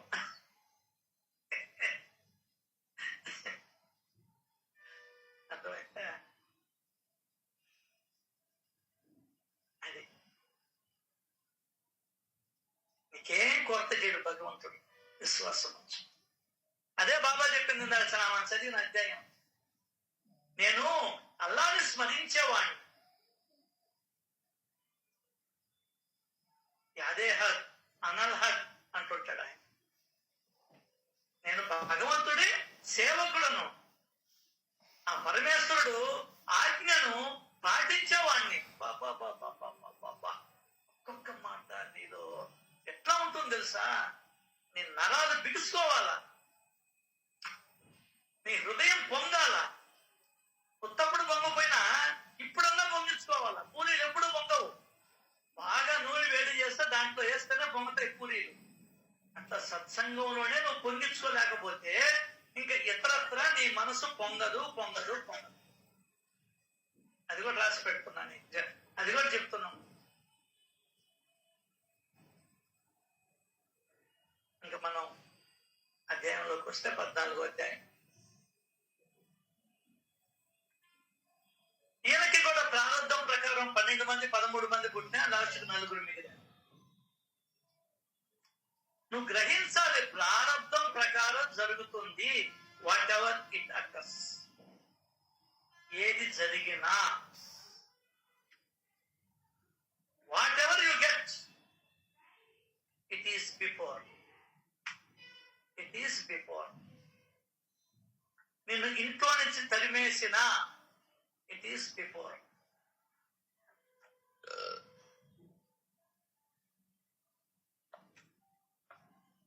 అంతమందిలో 4 బతికారు. ఎంతమంది? 13 మందిలో 4 ఉన్నారు.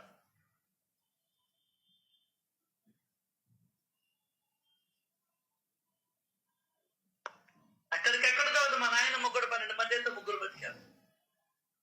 ప్రారంభం ఎంతవరకు రుణానుబంధం ఉందో అంతవరకు వాళ్ళ బాకీ వాళ్ళని తీసుకొని పోయారు. అది నీ దగ్గర నుండి వసూలు చేసుకొని పోయారమ్మా.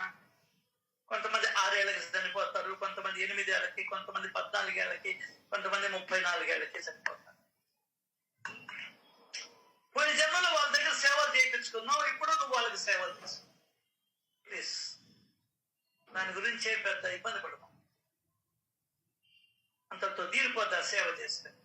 వాళ్ళకి ఎంత హాస్పిటల్ బిల్లు కట్టాలి అంత కట్టేస్తే కాంచనం కర్మ విమోచనం. కర్మ నుండి నువ్వు బయటపడాల, విముక్తిగా జరగాల. కాంచనం డబ్బులు పోవాలా, నీకు తెలియదు అది. ఎందువల్లంటే నువ్వు పాపాలు చేస్తానంతా కూడా డబ్బుల కోసం. నేను ఎందుకు పాపం చేస్తాను చెప్పండి? ఎందుకు చేస్తాను చెప్పండి? విపరీతమైన కోరికలు, ఆశలు. అంటే ఎందుకు చేస్తావు నువ్వు పాపం? ఎందుకు చేస్తావు? ఇప్పుడు భిక్షగాడు ఎందుకు పాపం చేస్తాడు? ఏమి చేయడు వాడే.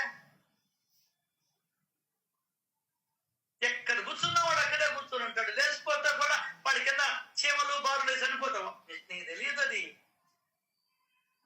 అది పెద్ద సుకృతం. అది ఆ వృద్ధాశ్రమంలో ఉండారు వాళ్ళు, ఏ పాపాలు చేయరు. అంటే మనసులో పడుకొని ఉంటారు, కూర్చొని ఉంటారు, వాకిట్లోకి వస్తారు.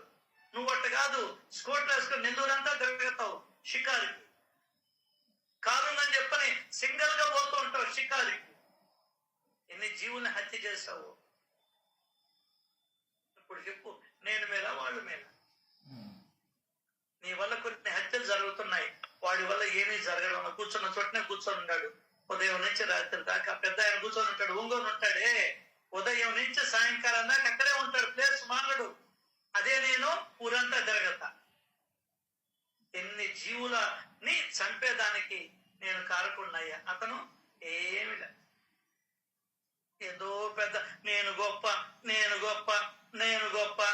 4 కార్లు పెట్టుకొని ఉన్నావు, 10 కార్లు పెట్టుకొని ఉన్నావు అంటే అంత ఎక్కువ పాపాలు చేస్తున్నట్టు, అంత హత్యలు చేస్తున్నట్టు. నా హేమాద్రి పంత్ వాక్యాలు, నా వాక్యం కాదు అది, హేమాద్రి పంత్ గారి వాక్యం.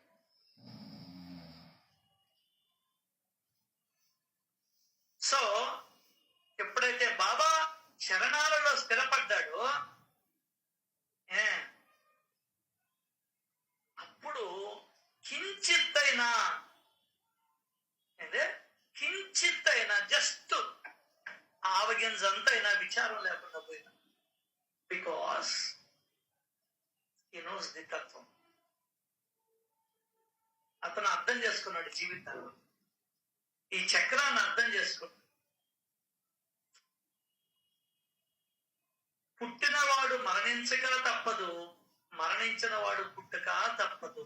భగవద్గీత ఎన్నిసార్లు వినలేదు నువ్వు? ఏడుస్తున్నావు అంటే నువ్వు భగవద్గీతను చదువుతున్నావే గాని అర్థం చేసుకోవాలి, ఆచరణలో తెచ్చుకోలే. నేను ఆ రోజు భగవద్గీత శ్లోకాలు చదువుతానే ఉంటా. ఆవర్తన మీద ఆవర్తన. చాలే అమ్మా, చదివింది చాలుగానే అర్థం చేసుకో, లేదా చక్రం నుండి బయటపడు. నాయన బయటపడి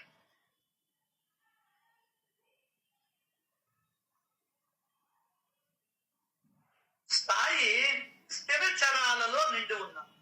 చాలా అద్భుతమైన నేను చెప్పుకున్నాం. అంతటా ఉండేది ఆయనే. ఎవరైనా సరే స్థిర చరాలలో, కదిలేటువంటి వాటిల్లో, కదలనటువంటి వాటిల్లో కూడా ఉన్నాడు. ఈ విశ్వం కదలతా ఉండదు, గాల్లో కూడా ఉన్నాడు, అంతటా ఉన్నాడు. ఈ విశ్వమంతా వ్యాపించి ఉన్నటువంటిది ఏదైతే ఉన్నదో శక్తి, దాని పేరు దేవుడు. కాబట్టి దేవుడికి సర్వాంతర్యామి అని, సర్వజ్ఞుడు అని, సర్వవ్యాపకుడు అని, సర్వ సమర్థుడు అని ఆయనకి పేరు. అఖిలాండ కోటి బ్రహ్మాండ నాయకుడని,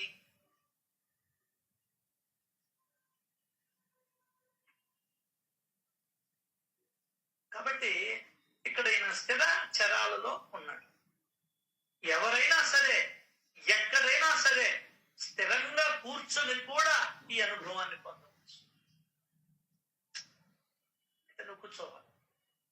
ఎవరైనా సరే ఎక్కడైనా సరే స్థిరంగా కూర్చొని కూడా ఈ అనుభవాన్ని పొందవచ్చు. ఆయన అంతటా ఉన్నాడు అనే ఒక ఎగ్జాంపుల్.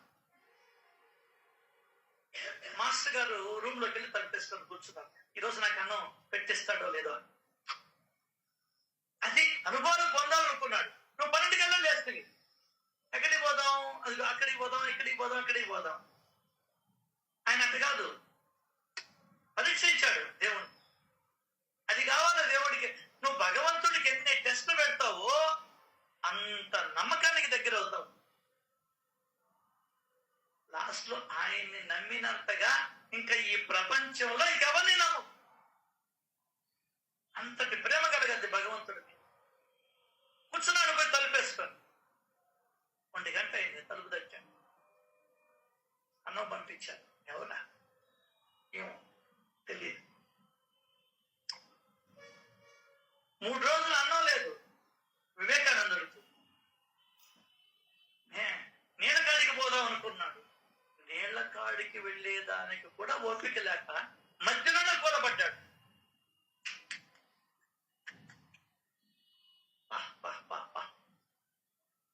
అప్పుడు శ్రీరామచంద్రుడే బ్రహ్మించాడు. అప్పుడు ఆయన కరుడికి ఇంకా భగవంతుడి మీద నమ్మకం ఏర్పడింది. ఇంకా నమ్మకం ఏర్పడింది. ఎవరికి? Vivekananda.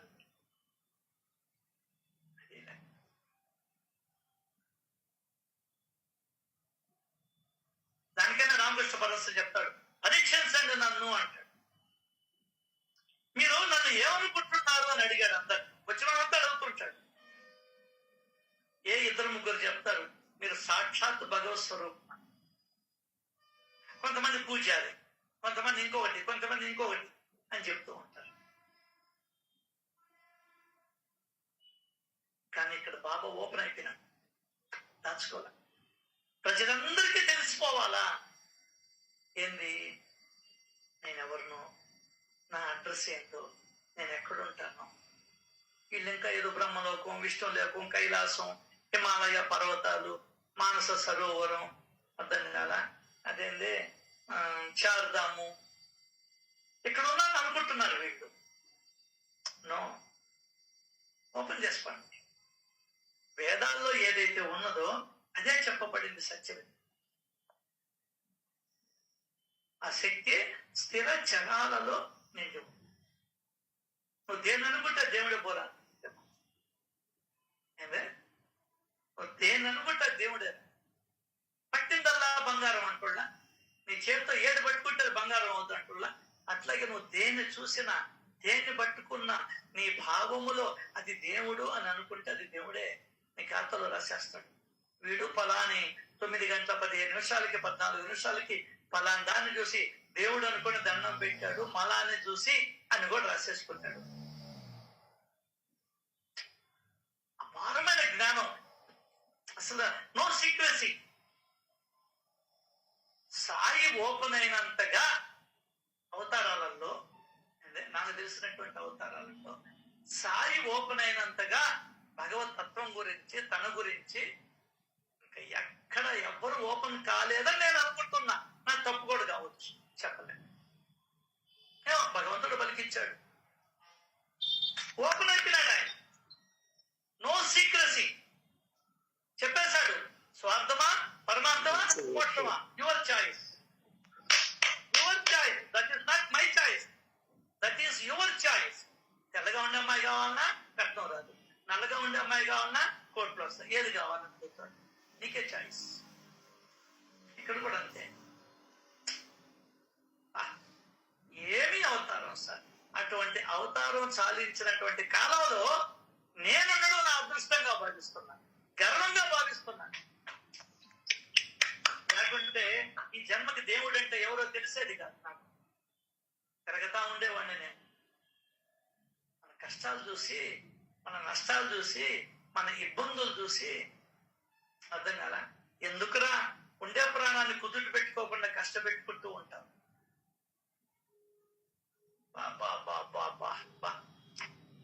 Thank you Baba, thank you, thank you. తన నిజస్వరూపాన్ని మనకు సచ్చరిత్ర ద్వారా తెలియజేసేసాడు. ఎవరైనా సరే, ఎక్కడైనా సరే స్థిరంగా కూర్చొని కూడా ఈ అనుభవాన్ని పొందవచ్చు. థానా పట్టణంలో నిస్సహాయుడని, ఎవరు నిస్సహాయుడు అంటే ఏంది? ఎవడు సహాయం చేసేవాడు లేడు వాడికి. అర్థమైందా? ఎవరైనా కొంతమందికి సహాయం చేస్తారు. నిస్సహాయుడు, చేతులు ఎత్తేసినాడు, ఎవరు సహాయం చేయడం లే. నిస్సహాయుడైన చోల్కరను ఒక పేదవాడు ఉండేవాడు. అతని భక్తి భావానికి గురువు ప్రసన్నులయ్యాడు. అతని యొక్క భక్తి భావానికి, భక్తి అంటేనే భావం అండి అర్థం. అదే భక్తి అంటేనే భావం. భక్తి అంటే పసుపు కుంకుమలు కాదు, భక్తి అంటే టెంకాయ కర్పూరం కాదు. భక్తి అంటే భావం, అది ముఖ్యం.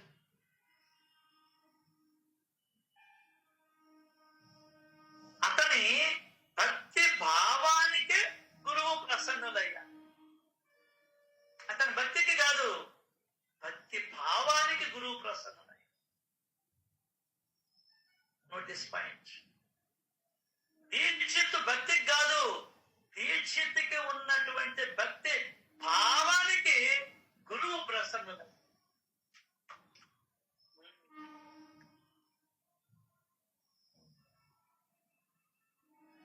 అతడు సాయిని ఎప్పుడు చూడకుండానే మొక్కుకోగా అతని కోరిక తీరడం, బాబా అతనికి చక్కటి అనుభవాన్ని కలగజేయడం గురించి వినండి. ఎప్పుడు మనం చూసామా? చోల్కరేని చూసేది మనం చూసామా? వాళ్ళకన్నా మనమే గొప్ప. వాళ్ళన్న కోరిక తిరిగిన తర్వాత పోయారు, మనకి ఏమీ తీరలే. ఇప్పుడు ఆయన లేడు సశరీరంగా, ఆయన కూడా నమ్ముతున్నాం, ఆయన కూడా ఇంకా ఇంకా ఇంకా ఆయన పట్ల శ్రద్ధను వహిస్తున్నాం. నువ్వే గొప్పమ్మా.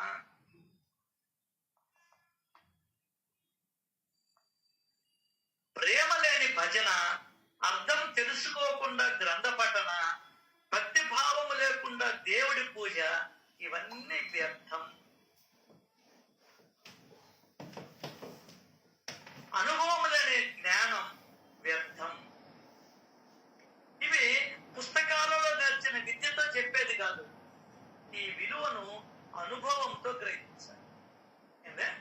అనుభవంతో గ్రహించాలి. రెండున్నాయి, లౌకిక అనుభవాలు ఉంటాయి, పారమార్థిక అనుభవాలు ఉంటాయి. పారమార్థిక అనుభవాలు అంటే నువ్వు ఆయన అనుభవిస్తూ ఉన్నావు ప్రతి సెకండ్. ఆయన అనుభవంతోటే నా యొక్క బ్రతుకు కొనసాగుతూ ఉంది భూమి మీద. ఇది లో అర్థం. బయట నువ్వు కోరినటువంటి కోరికలు తీరుతూ ఉంటాయి.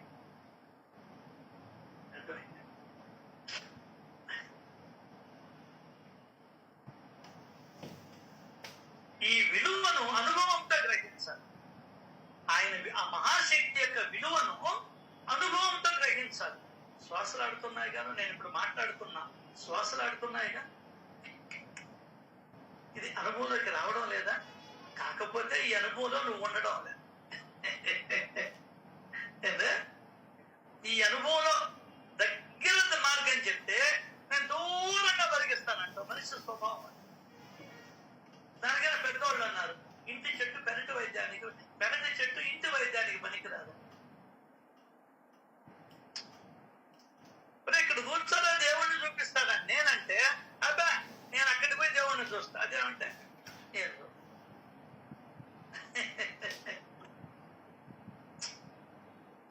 నీ ఇంటికి వచ్చే 4,000 రూపాయలు ఇస్తున్నారు కదా, నువ్వు మళ్ళీ సచివాలయానికి పోతావా? పోవు కదా. మరి ఇక్కడ ఆయన ఏం చెప్పాడు, నువ్వేం చేస్తున్నావు? ఎవరికి వాళ్ళు ఆలోచించుకోవాలి. ఈ విలువను అనుభవంతో గ్రహించాలి. అత్యంత విలువైన సమాచారం భగవంతుడి గురించి. గంట నుంచి మాట్లాడిస్తూనే ఉన్నాడు. ఈ మాట ఎక్కడ వస్తుంది, ఎక్కడ పుడుతుంది, ఏ పుస్తకం నుంచి వస్తుంది, అనుభవాల మీద వస్తుంది, ఈ అనుభవాలు ఎక్కడున్నాయి, ఎక్కడ సంక్షిప్తం చేయబడి ఉన్నాయి, వాటిని తీసుకొని అందిస్తూ ఉన్నాడే. ఏబిసిడీలు అంటే ప్లాస్టిక్ బొమ్మలు, ఆ అక్షరాలన్నీ మూల ఒక దగ్గర పడేస్తుంటే వాడు దీని క్రమంలో పెడతాడే. ఈ మాటలను కూడా క్రమక్రమంగా ఎప్పుడు ఎక్కడ ఇదేని తర్వాత ఏది మాట్లాడాలి అనేది లోపల నుంచి బయటికి పంపిస్తూ ఉన్నాడే. వాడు కదా దేవుడు, వాడు కదా జ్ఞానం. కూర్చుంటానా అంటే కబుర్లు చెప్పుకుంటూ కూర్చుంటానా అంటే సినిమాల గురించి ఏమన్నా చెప్తానా? ఎప్పుడు ఎక్కడ ఏది చెప్పాలి, ఏది ఇవ్వాలి, ఎట్లా ఉండాలి అని చెప్పిస్తూ ఉండేది నా అనుభవం. ఆ విలువైనటువంటి అనుభవం నాది. లోపల ఉన్నటువంటి వాడి యొక్క విలువ నాకు తెలుసు. మీకు తెలియకపోవచ్చు, మీరేమనుకుంటారు, రమేష్ చెప్పాడు అనుకుంటారు. పిచ్చోళ్ళు మీరు, రమేష్ అని చెప్పేది అసలు వీడు ఎక్కడున్నాడు అనేది. బుద్ధి అష్టదా ప్రకృతి రూపంలో ఉన్నాను, ఇది అర్థం చేసుకో చాలు. అష్టదా ప్రకృతి అంటే చదివేస్తున్నావు, దానికి మనకి అర్థం తెలుసుకోవాలా. అర్థం తెలుసుకోవాలా. నేను 50 ఏళ్ళు 64 ఏళ్ళు అయింది. ఎందుక పెద్దోళ్ళు అంటుంటారు కింద ఏళ్ళు వచ్చాయి కానీ బుద్ధి పెరగలేదని. లాస్ట్కి దాన్ని ఏం చేసాము, శవాల దగ్గర పెట్టే క్యాసెట్ అయిపోయింది భగవద్గీతని. ఇంకేందో నీ దేశం బాగుపడేది.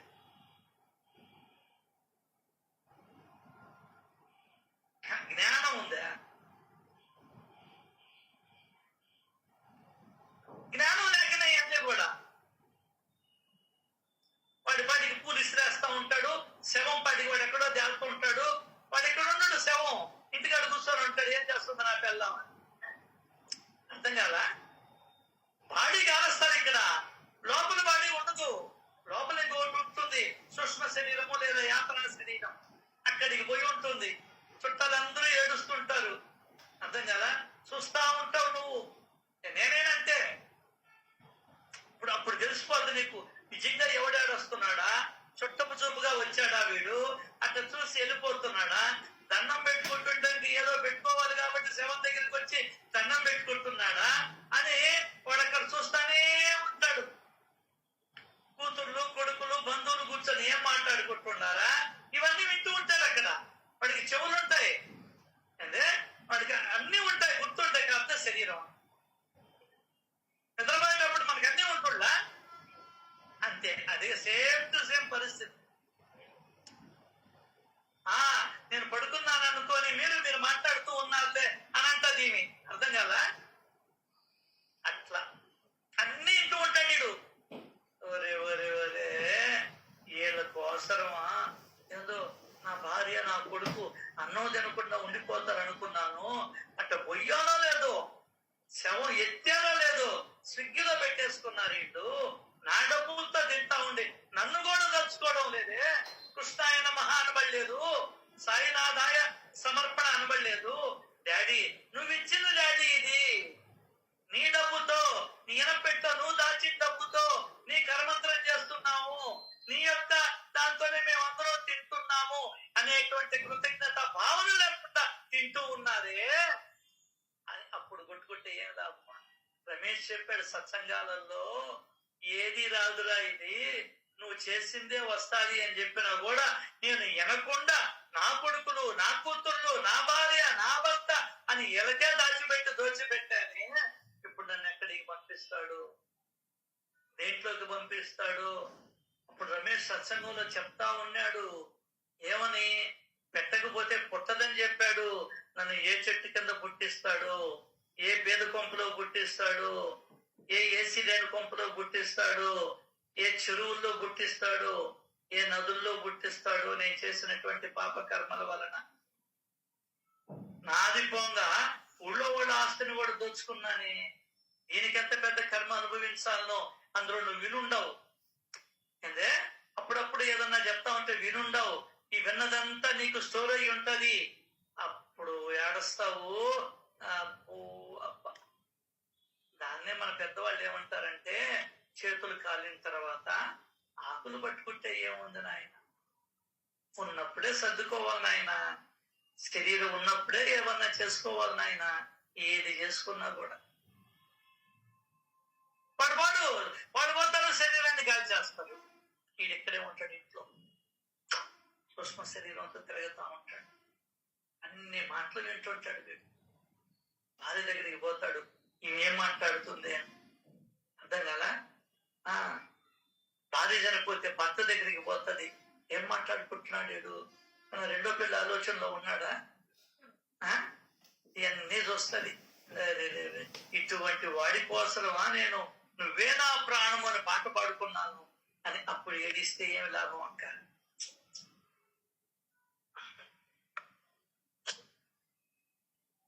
సో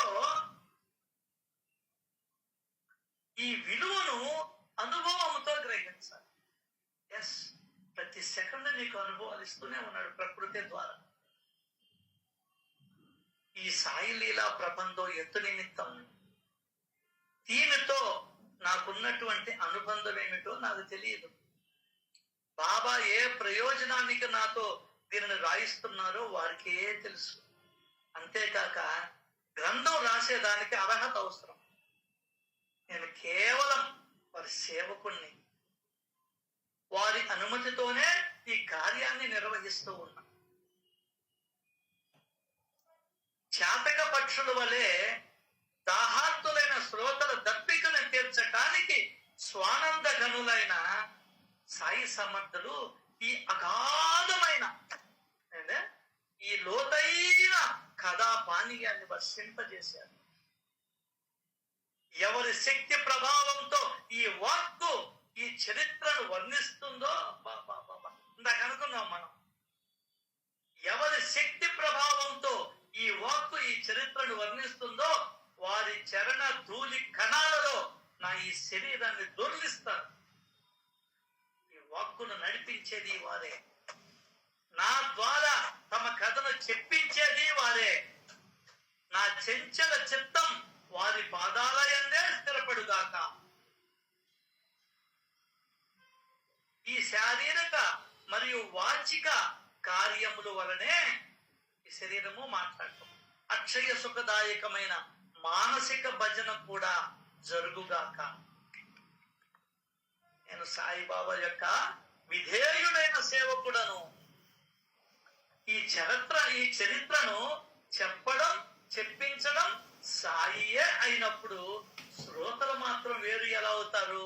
వారు కూడా సాయి కంటే వేరుతారు. నాన్నా, ఈ చరిత్ర కేవలం చరిత్రలా కనిపిస్తుంది కాదు, కానీ ఈ సకలము సాయి యొక్క లీలా ప్రబంధం. సాయి స్వయంగా ప్రేమతో ఈ లీలలను నిర్వహించారు. సాయిబాబా చరిత్ర అగాధం.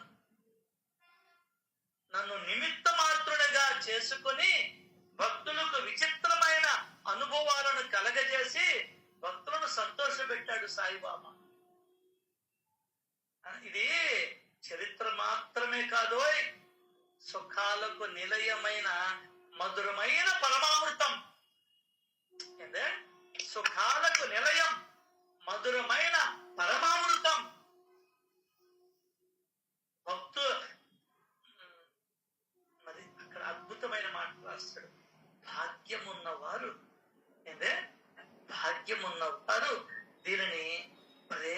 సేవించాలి. భాగ్యం ఉండాలండి. కార్లలో తిరిగేదానికి కూడా రాకుండాలి. అర్థమైందా? అడక తినాలన్నా కూడా రాకుండాలి. అమ్మో ఆనందం, చిన్న ఆనందం అదే అడక తినడం అనేది. ఓహో, నీకు తెలియలా. విచిత్రమైన గురు కృపా మహిమను మనం భక్తులను ఎల్లప్పుడూ గుర్తుంచుకోవాలని, ఆయన మహిమలను మరియు భక్తులకు శాంతి కలగాలని నేను ఈ గ్రంథ రచనకు శ్రమ పడ్డాను. ఆ శ్రమను కూడా గుర్తించండి. ప్రేమతో ఈ చరిత్రను గానం చేస్తే భక్తులకి శ్రవణంలో ఆనందం అధికమవుతుంది. అంతేకాదు కథను చెప్పటంతో భక్తులకు భక్తి ప్రేమలు పెరుగుతాయి. అహోరాత్రాలు శ్రవణం చేస్తే మాయ మోహ బంధనాలు విడిపోతాయి. త్రిపుటి తొలగిపోయి శ్రోతలు సుఖ సంపన్నులవుతారు. హేమాడ్ శ్రీ సాయి చరణాలను పట్టుకుని అనన్య భావంతో వేరే ఆలోచనే లేకుండా శరణుచుతున్నాడు. మరియు ఆ చరణాలను క్షణమైనా విడవకుండా అఖండ సాష్టాంగ ప్రణామం చేస్తున్నాడు. స్వస్తి స్త్రీ సంత సజ్జన ప్రేరితము భక్త హేమాత్మంతి విరచితము అయిన శ్రీ సాయి సమర్థ సచ్చరితంలో రతంజి సమాగమను 14వ అధ్యాయం సంపూర్ణ. ఒక అద్భుతమైన ఓవి ఉందండి దీంట్లో. అంటే అద్భుతమైన ఓవి. ఇప్పుడు చదివిన దాంట్లో, లాస్ట్ లో చదివిన దాంట్లో ఎవరైనా పట్టిందా మీ మనసుకి?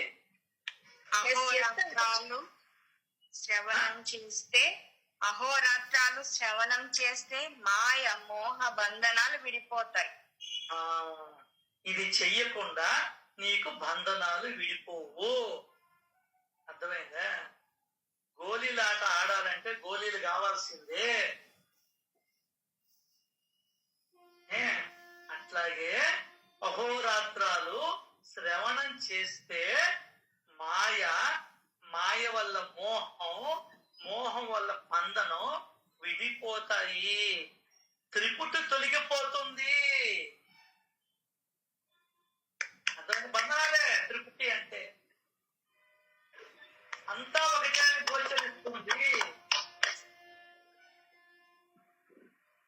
చెప్పేవాడు, చెప్పించేవాడు, వినేది ఒకటే అయిపోతుంది. ఎప్పుడు మోహం తొలగాలి నీకు. మోహం తొలగాలంటే ఏం చేయాలి? బంధనాలు విడిపోవాలి నీకు. మాయ విడిపోవాలా. ఈ మూడు నువ్వు అనుకుంటున్నావా? కావాల ఉదరాలను కోరుకుంటున్నావా లేదా? చెప్పుకుందా. బయట పేడ దొంగేసి వచ్చాం, నేరుగా కిందకు వచ్చి బయట గేట్ ఇది ఉంటది ఒక కుళాయి, అక్కడికి పోయి కాళ్ళు శుభ్రంగా చెప్పులు ఇప్పేసి వెనక్కి కింద రుద్ది కడుక్కొని వస్తావు నీ ఇంట్లోకి, అపార్ట్మెంట్ లో. అట్లాగే ఇక్కడ నీకు మాయ తొలగాలని ఉందా లేదా నిన్ను నువ్వు ప్రశ్నించుకో. మోహం తొలగాలని ఉందా లేదా ప్రశ్నించుకో. బంధనాలు విడిపోవాలని ఉన్నాయా లేదా ప్రశ్నించుకో. అప్పుడే శ్రవణానికి కూర్చో. లేకుంటే ఇంట్లో వచ్చో హాయిగా. ఏ బాధ లేదు, ఏ టెన్షన్ లేదు, ఒక్కడు అడిగేవాడు లేడు, 500 కట్టబడలే, ఏమీ చేయబడలేను. అర్థం కదా? హ్యాపీగా అంతకన్నా ఆనందం ఇంకొకట్లేదు. అవి తొలగాలంటేనే ఇక్కడికి రా, సత్యత దగ్గరికి రా, పారాయణ చేయి, అధ్యయనం చేయి, మరలా దాన్ని పారాయణ చేయి, అధ్యయనం చేయి, ఆచరణలోకి రావాల్సిందే. అప్పుడే మనకు అన్ని విడిపోతాయి. తెలుసుకోవాలంటే ఏం చేయాలి? అహోరాత్రాలు. ఒకరు పొద్దుస్తావు, నీకు ఇదే పని కావాలా? దానికనే వానప్రస్థాశ్రమానికి వెళ్ళిపోతారు. అయిపోయింది, బిడ్డలకి పెళ్లి చేసేసావు, ఇంకా నీకు బాధ్యత లేదు. ఇంకేం చేయాలి? నీకు పట్టినటువంటి పీడను తొలగించుకోవాలి. నిన్ను ఆవరించి ఉన్నటువంటి మాయను తొలగించుకోవాలి. నీ పైవేషాన్ని తొలగించుకోవాలి. మన నిజ స్వరూపం ఏంటో మనం తెలుసుకోవాలి. అయిపోయింది, బంధనాల్లో ఉన్నాం ఇప్పుడు దాకా. ఆ సాకు ఈ సాకు చెప్తావు. అయ్యా మనల్ని చదివించాలి, కొడుకుని చదివించాలి, కూతురు చదివించాలి, వాళ్ళకి పెళ్లిళ్ళు అయిపోయింది. అన్ని అయిపోయినాయి కదా? అయిపోయినాయి. ఇంకా నువ్వు చేయాల్సింది ఏంటి? నీకు బట్టి అనేటువంటి మోహాన్ని తొలగించుకో. దానికన్నా వానప్రస్థానికి వెళ్ళేవాళ్ళు కనీసం నువ్వు వృద్ధాశ్రమానికన్నా వీళ్ళు హాయిగా ఉంటుంది ప్రాణాన్ని ఇంట్లో ఉండేదానికన్నా. అక్కడ ఏముండదు. నిజంగా వృద్ధాశ్రమం అంతా మేలైంది ఇంకొకటి ఈ ప్రపంచంలో. అన్నం వండుకోబడలేదా, ఇల్లు వచ్చి జిమ్ముకోబడలేదా, వాళ్ళే ఇంత టయానికి పెడతారా? 2000 ఇస్తే ఇంకా నీ దగ్గర 4000 పెన్షన్ తీసుకొని ఇంకా 2000 మిగులుతాయా? నువ్వు హ్యాపీగా ఉండొచ్చా? అర్థం కదా? ఎంత బాగా పెడతారు వాళ్ళు. అయితే మీ ఇంట్లో కూడా సాగదు. 3 మా వైశాస్త్రిలో ఉంది అక్కడ, 3 నెలకి 3 రోజులు స్వీట్ హార్ట్. నువ్వు తిని మీ ఇంట్లో నెల అయిందో 2 నెలలు అయిందో స్వీట్ హార్ట్. ఏది మీరు చెప్పు, నన్ను అడిగితే ఏది మీరు చెప్పు? 3 రోజులు వడలేస్తారు వాళ్ళు. నీ ఇంట్లో సంవత్సరానికో 6 నెలలతో వడలు తింటావు. అవునా? బొచ్చుడుగా కడుక్కోవాలా. అది రాకుంటే పనామని తిట్టుకుంటావు, ఆ పాపం నెత్తినేసుకుంటావు. ఇక్కడ ఆ పాపం తగ్గిపోతుంది. లాభాలు నష్టాలు చూడాలి కదండి. ఇక్కడ పాల ప్యాకెట్లు మొయ్యాలా, ఇంట్లో వాళ్ళ పాల ప్యాకెట్లు. అర్థం కాదా? వాళ్ళని తీసుకొని రమ్మంటారు, మొయ్యాలా. పక్కింటి వాళ్ళకి పోయి నీ కొడుకు గురించి చెప్తావు, నీ కొడుకు గురించి చెప్తావు. ఆ నెత్తినేసుకునే పాపం కూడా తగ్గిపోతుంది వృద్ధాశ్రమానికి పోతే. ఎన్ని లాభాలు ఉంటాయి వృద్ధాశ్రమానికి పోతే. డబ్బులు మిగులుతాయి. అసలు కరెంటు బిల్లు లేదు. అర్థం కదా? కరెంటు బిల్లు లేదు, ఊడ్చామ బిల్లు లేదు, ఏ బిల్లు లేదు అక్కడ. ఒకటే బిల్లు, నెలకి 2000, 1500, 3000 కట్టడం. ఎటానికి పెన్షన్ 4000 వస్తుంది. ఆ ఒక్కరివే బిక్కు బిక్కుమంట 2500, 3000 ఇంటే అద్దె ఇచ్చి చాలా మంది ఉన్నారు ఇంట్లో తెలివి తక్కువగా. పోమని చెప్పినప్పుడు నేను పోనంటారు. ఎందువల్ల? అవగాహన లేక, సత్యం తెలుసుకోక. ఈరోజు బియ్యం ఉండు అట్టే పస్తుంటారు, లేదా ఇళ్ళకాడికి పోయి గమ్మును కూర్చుంటారు, వాళ్ళు ఏదైనా పెడతారు. ఏమంత కర్మ ఉంది కదా నీకు వృద్ధాశ్రమాల. రాజులాగా హ్యాపీగా టిఫిను, ఉదయం కాఫీ, టీ లేదా టిఫిను 3 ఉంటాయి. మధ్యాహ్నం భోజనం, సాయంకాలం టీ స్నాక్స్, రాత్రికి టిఫిన్ భోజనం 2 ఉంటాయి. చాయిస్ ఉంది. ఇక్కడ ఈ చాయిస్ లేదు. ఏది మేము చెప్తాం ఆలోచించుకుంటాం. ఇంట్లో ఉంటే బంధనాలు, నా మనవడు, నా మనవరాలు, నా ముని మనవడు, బంధనాలు ఇక్కడ చిక్కబడతాయి. అక్కడికి పోతే విడిపోతాయి. అక్కడికి పోతే విడిపోతాయి. నీకు సత్యం అర్థం అవుతుంది. ఇక్కడ అమ్మమ్మ లేదా చూడలేదా అనే వాళ్ళు నీ దగ్గరికి నెలకోసారి కూడా రాదు. వృద్ధాశ్రమం నీకు జ్ఞానాన్ని ఇస్తుంది.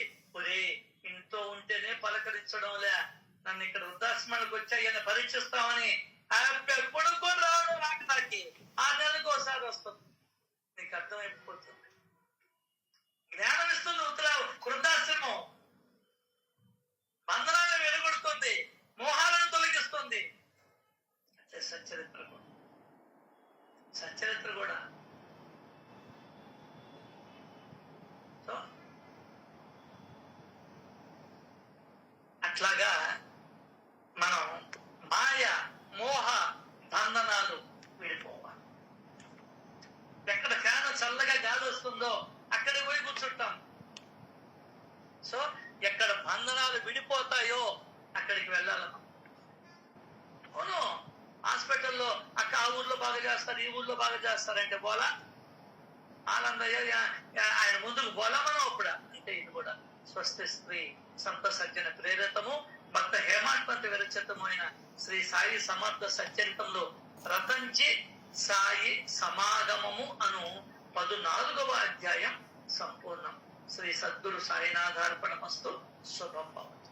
శ్రీ సచిదానంద సమర్థ సద్గురు సాయినాథ్ మహారాజ్ की जय.